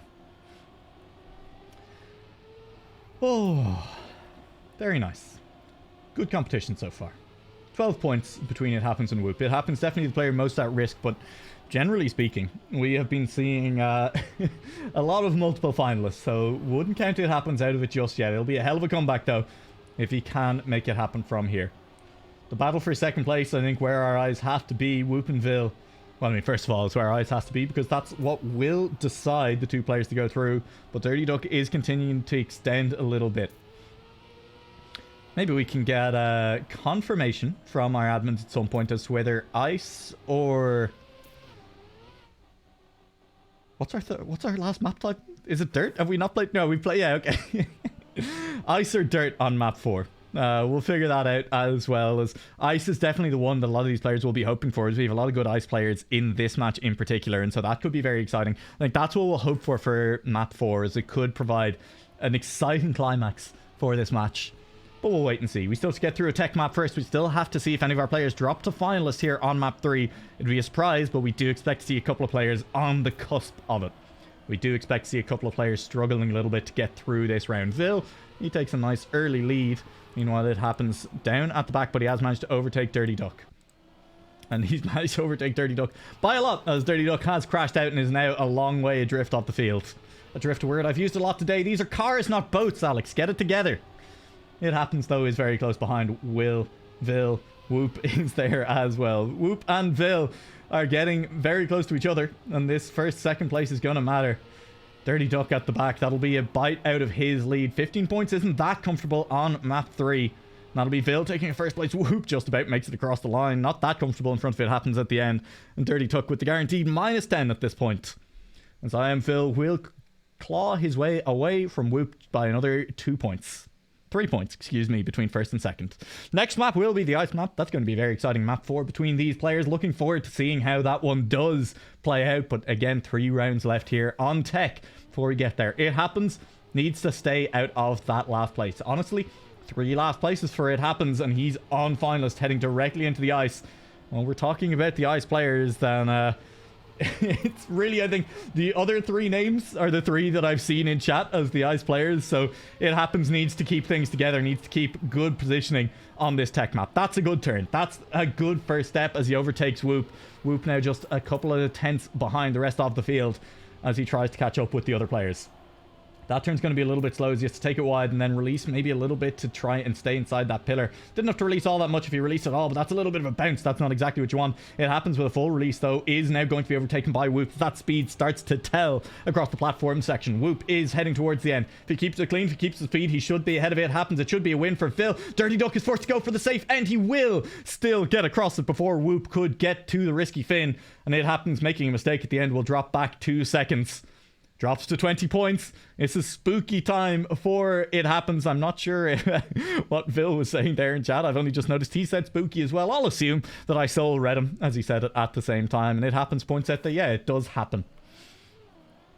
Dirty Duck only 4 points ahead of Vil, but between them, they are then another 14 points clear of Whoop. Good finishes for Vil and Dirty Duck will make them feel very comfortable heading towards the ice map. It Happens, meanwhile, that is the risky area right now. Because again, he could enter the ice map on finalist mode. Not a position you want to be in when you have to get it right every single time on ice. Even if you're comfortable on the surface, that's not a gamble, I think, that you want to be pushing, is that you're going to get it right every time. Out of 4, Dirty Duck. How bad was that touch? We'll see at the next checkpoint. What is the gap between them? It was definitely a touch. That's a risky one from It Happens. He bounces and he bounces too hard. He manages to keep it off the respawn, though. That's important that he was able to release and keep it going as he manages to overtake Dirty Duck again towards the last couple of turns. Can he keep it going? It looks like he might be able to. Dirty Duck was too slow towards that finish. The timeout is happening. It Happens. We'll get there. Dirty Duck just behind. 2 mistakes from Dirty Duck. That's 1 more than he could afford against It Happens, who makes it through in 3rd. Guaranteed It Happens will not be on finalist mode now as we head towards the ice track. He'll be close. He'll still be very, very close, but he will not be on finalist mode. And the gap between Dirty Duck and Whoop is also closed by that round. 12 points, 13 points, excuse me. Now the difference between those two. And that's a couple that could swing very quickly. Another bad round from Dirty Duck. Another crash could make all the difference right now. The race for second, the race to stay in it alive and well, and Vil is not that far out of the muck as well. It Happens would love to get, again, over a 4th place finish. He's been relying on mistakes from his opponents here on the tech map to make that happen. He's been relying on them crashing out a little bit in order to get there. Will he need that again? It looks like, well, yeah, he will need that again. I'm confident saying that. He is much faster and Phil has a slowdown. That's exactly what he needed. It happens though. He gets the bounce every single time there. This time doesn't go crashing out. Oh, might just about keeps it on the platform, but he's very, very slow right now. He could get overtaken by Phil. Up at the front, Whoop. He's been very, very good on this tech map. Dirty Duck just behind them. Both of them will make it through that finish completely cleanly. It happens as well in third place. And Phil will drop a little bit further into the pack. He's going to be behind Dirty Duck potentially. Even Whoop will get closer. It's going to come down to the ice map. We're not going to have anyone on finalist. It happens will be the first player to get there. I mean, it's almost inevitable. A third or fourth will guarantee him finals. But the other players, all above 30 points. I say all above 30 points. Whoop is on 30 points exactly. But if we expect it happens to go out, based on what's been said to me, based on what we've seen from these players in ice in general, I think we do have to expect that unfortunately for it happens, this is where we say goodbye to him in the first couple. But Dirty Duck, Vil, and Whoop, this could get spicy. This could get a little bit hot on ice. As it happens is maybe taking a minute to shake their hands off, go for a little bit of a wee-wee, take a little bit of a drink. I don't know. Now, whatever your process is, let's jump on board with Whoop, as I'm looking forward to seeing how this one does turn out, and I'm looking forward to seeing it done on ice. I said it a couple of times. I've said it too many times at this point, but I do love seeing a bit of competitive ice because things change. Players get it just that little bit wrong, and you can see it coming. It's, you know, like watching... I was going to say the Titanic, but I think that's a little bit on the nose for an ice track. But I'm going to say it anyway. You can see it coming from a distance a lot of the time when a player gets it wrong on ice. And seeing the player realize that and seeing how they recover it again, like Whoop here, it's a little bit too inside, but seeing him recover it and seeing him manage to keep the rotation going, I mean, that's so clean. It's not maybe the fastest way around that corner, but it was well handled after maybe not an optimal jump off it. That's definitely not what I would have done. I would have crashed out miserably on that last turn. In fact, I'd have crashed out on most of these turns. As we are maybe waiting a couple of seconds here for it happens. Probably not, though. I'm not sure we have a pause function, as we are going to just keep driving here.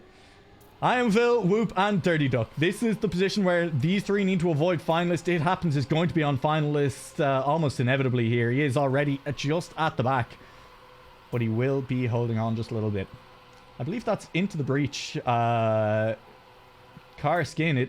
That is a crash out from Dirty Duck as well. The player currently leading, but only leading by 1 point. That's going to be such an awkward bounce. It prevents him accelerating out of this turn as well. Will he feel the need to go for the double respawn? I think he has the speed to make this. Does he though? That was a little bit of a rough exit. Just about makes it up the hill. Meanwhile, up at the front, it's neck and neck between Vil and Whoop towards this finish line. Let's see how this one finishes out, because we've seen this finish mean everything at the end. And with these two close on points, it's going to mean Vil has the inside line. He will get across that line first.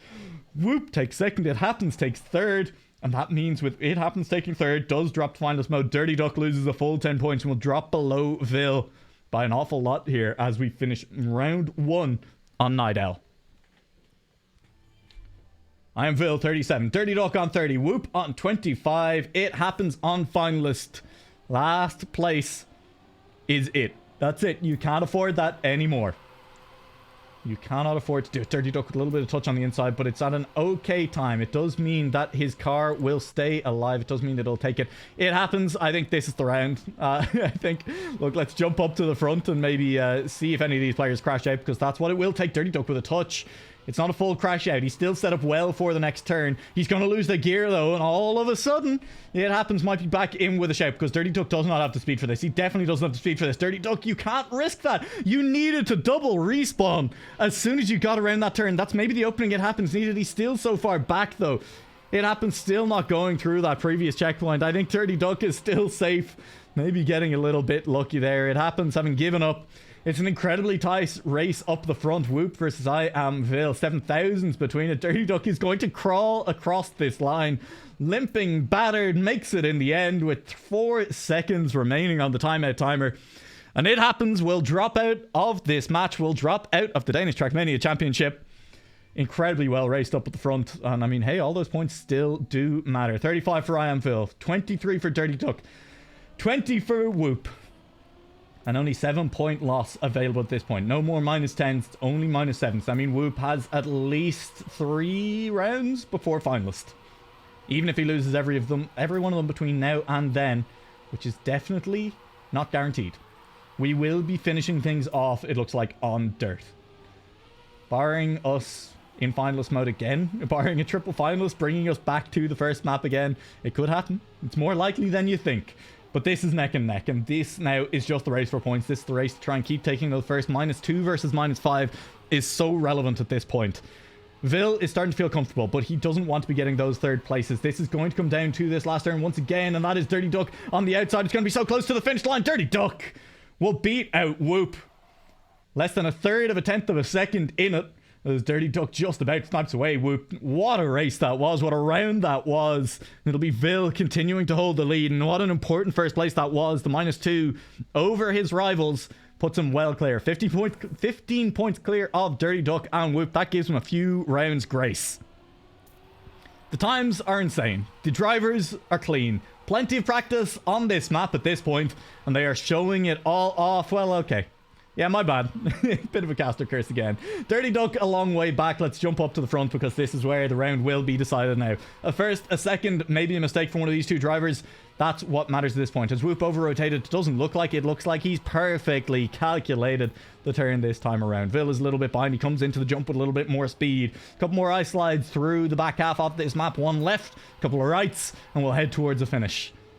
One last full right. It's nearly a full 360 around this ice slide, and it looks like Vil is the inside line. Will Whoop have the speed to overtake him at the finish? Not quite. Vil will cross the line. It's 2 first places in a row to round out Night Owl. Incredible performance from Vil on the ice map. He puts Dirty Duck and Whoop in the true danger zone. These look likely to be our first 2 finalists as we head towards what should be our final map, what should round things out for day 1 of the Danish TrackMania Championship. It's 11 points for Dirty Duck. It's 8 points for Whoop. Neither of them will head to finalists on 1 round. And meanwhile, you have Vil well clear up at the top, feeling incredibly comfortable, feeling like he's got it on lock at the top. Let's see how true that is. Let's see if 31 points is enough to stay clear. Let's see if 31 points will keep him alive. I think so. I think that's a relatively safe bet. We're going to head to Dirt, though. Hey, things could change on Dirt. If there is a track to finish on that's other than the ice one for exciting driving, it's definitely going to be this dirt track, because that last couple of turns, I mean, it's skill-based. It's not kind of, oh, you know, there's a bit of a lucky finish. There are just 2 very difficult uphill right-handers, and as long as you don't make the mistakes up until that point, those last 2 right-handers are going to be decisive. Taking as outside as you can without compromising your exit line through the chicane, it's hard. We've seen very good players miss it at this point as everyone makes mistakes. Get it out of your system. Crash out nice and early in the warm-up. Make sure that that doesn't happen in rounds. That's the idea, at least. Keep your rounds nice and clean. They need to be clean. Dirty Duck and Whoop. Both of them, a 3rd place in 2 rounds in a row, would send them out. In fact, for Whoop, anything other than a first 2 rounds in a row will send him to finalist mode. 2 firsts necessary. Dirty Duck, he can afford 2 seconds. He won't quite be in finalist mode. Meanwhile, I am Vil. He can get 4 third places in a row and still not be in finalist mode. Pretty good. Pretty good. Big if true, Mertz. If Whoop loses, he's out.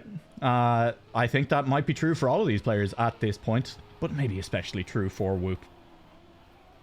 Underway on what should be our final map of day 1 of the Danish TrackMania Championships, and it's Whoop with an early deficit. It's Dirty Duck with a wheel up over the edge and losing a little bit of speed. Whoop, it looks like his back wheel is almost in the wall. Pixels apart there, but it's given him the speed he needed to overtake Dirty Duck at that point. Dirty Duck now is languishing behind his rivals, is sitting a long way back from it. But we've said it before, this finish can catch players out. This platform can catch players out. This next pillar, a right-hand turn into the left hand. Well, into the next left hand, into a left hand. There's some pillars on this map. I've only been casting them for hours. It's this pillar definitely catches people out as well. Whoop and Vil, both of them keeping it clean through the end, it looks like, as long as they both have the speed, and they should, to make it into this risky finish. They will make it, and Dirty Duck will take a 3rd. That is Whoop staying alive. He will almost definitely be on finalist mode in the next round, though. He does need to guarantee, well, him and Dirty Duck both need to get a 1st place, and only one of them can. So one of these 2 players will be on finalist mode after this next round. And Vil still has 29 points. I mean, that's got to feel pretty good. Dirty Duck and Vil and Whoop. Who takes finalist mode? Oh, Well, there's someone's profile. You can screenshot that just real quick, you know. Go back through the tape, figure that one out. Whoop is at a deficit. Whoop is behind. Vil is on the inside, and that's not a great line through dirt, but he's making it work for him. It does mean compromise speed. It does mean he's an awful lot slower through it. And right now, Dirty Duck in prime position to take it away. Whoop those more speed. Vil had a touch in the background, and that means that Whoop maybe is the player instead who will stay out of finalist mode. Dirty Duck at the back. Again, it doesn't matter if you're second or third here for Whoop or Dirty Duck. Either way, you're in finalist mode. Vil doesn't really matter, but it does mean that Dirty Duck will need Whoop to make a mistake. It doesn't matter what Vil does in this round, short of coming first, short of sending both of them. He needs Whoop to make a mistake, does Vil, to send both of his rivals to finalist mode. It won't happen. It'll be... Wait, Whoop touched! Never mind, it will happen! I called it too early! Vil will send both of his rivals into finalist mode. Can you believe it? The final turn. That's a throw. That's a tough one. That's not happy. You're not happy if you're Whoop. And now Vil, he can just send them out one after another. Take the first place, take second place this round if you want. Vil, just don't take third, and you'll have someone out of the competition. It does not matter. It's all down to the last place position. If Whoop or Dirty Duck go out, we know who's still in the competition. Whoop had it all in that round. He just needed to safe it, and he was done. He was out of 2 lives to Dirty Duck's 1. It hasn't happened, though. He could still send Dirty Duck out here, though, because Dirty Duck has fallen behind. This is it. This is the potential final round. Whoop, he's keeping it clean this time around. The calls are still for mega safe. Whoop, that was not mega safe. He loses a little bit of speed there, but it doesn't matter. He hasn't lost all that much. It doesn't matter if you lose to Vil. You just need to be safe enough to stay ahead of Dirty Duck, who is pushing. Dirty Duck is pushing. He pushes too hard. He touches the outside of a wall. Now he's compromised heading into this turn. He's going to nearly touch wall. Forced for the full release. Whoop, just stay clean. Mega safe to the end. Dirty Duck, he might not even have the speed to make the risky finish. Whoop is through. Dirty Duck will make it across the line, but he is out. Vil with a dominant performance again. 25 points, a quarter of his life remaining. Whoop tries to throw it all away, does his best, but he holds onto it. White knuckle at the end. Dirty Duck will stay last. Whoop stays winning. Whoop stays winning. And that, ladies and gentlemen, everyone who's tuned in today, thank you for joining us, has been day 1 of the TrackMania, Danish TrackMania Championship. Or as I like to call it in the safety of my own home, Danish TrackManish. Has been an awful lot of fun. We've had 4 matches. Honestly, Oler, it's been a pleasure to be here. It was a solid effort at spelling my name there. It's only over to the left there if you look at it. I'm only kidding. It's my bad for using an Irish name and then casting international events. It's been an awful lot of fun. Don't forget, everyone, that we will be jumping over to J-Nick's channel tomorrow. You're deliberately spelling it wrong. To be honest, that does actually make it better. It's much more entertaining. I'm going to cut away from these guys because it'll be a little bit of time. Well, Vil, I say a little bit of time. Vil will just knock out his rival there at the very end. I'm not sure he was even driving. Thank you very much for joining us. It's been an absolute pleasure to be here. We are jumping over to J-Nick's channel tomorrow. I believe same time, different place. That's an incredible spelling of of my name, Jay Cray. I don't think I'm casting with J-Nick. I'm not sure my voice will be up to it. What a lot of fun we've had, though. I'm looking forward to seeing who does win this competition. I think, look, you have to keep eyes. Obviously, I know we don't want to inflate any egos. Jay Cray looked good in that upper bracket. I am Vil down in this lower bracket, having some incredible performances as well. And there's some other players still holding on in that upper bracket, you know, running down the list of players in that winners bracket final. Jay Cray, Max Mertz, who I don't think we got to see on stream at all, and Nico still in that upper bracket. Down in the losers final, we still have I Am Vil, Whoop, Dunst, and Solivigans. Honestly, all 8 of those names, ones to conjure with. All 8 of them in with a chance. We're going to have an awful lot of fun watching the final matches tomorrow. 4 matches remain until we decide a grand winner. Make sure you tune in. We'll get confirmation from Johan or someone else to confirm that we're starting same time tomorrow, 12 CEST, bang on midday if you're living somewhere other than Ireland. Either way, it's going to be a hell of a lot of fun. Let's throw some music on as we get to the outro. Thank you for joining me. I will see you all hopefully back again soon.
Ooh, Nualo. Thank you for the raid. How was the cast for the Danish TrackMania tournament? Hope it went well. What were the results of it as well?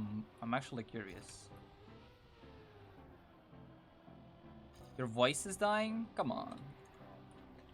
Mr. Professional Caster and voice is dying. Come on. Great cast, only good matches. Top 8. Who is the top 8 actually? Okay, I will do a small prediction. Jake Ray, Solivagan, Mertz,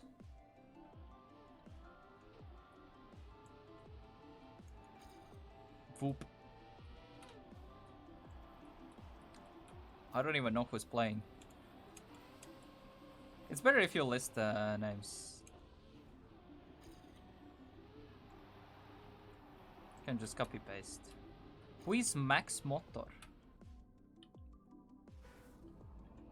Is that like Yaktor or something?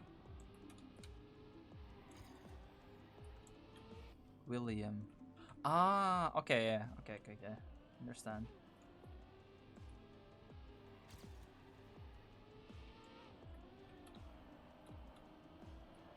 Oh, Dunster as well, sick. Okay, I got Whoop out. When I tuned in, I saw Nualo trying his best to pronounce Yaktor, so... That's the way how I know that Yaktor was playing. I haven't heard Yaktor playing anything in ages, actually.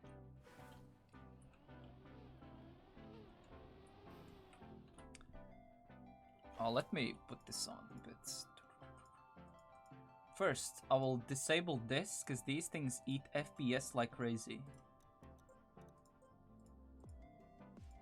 I'll delete this.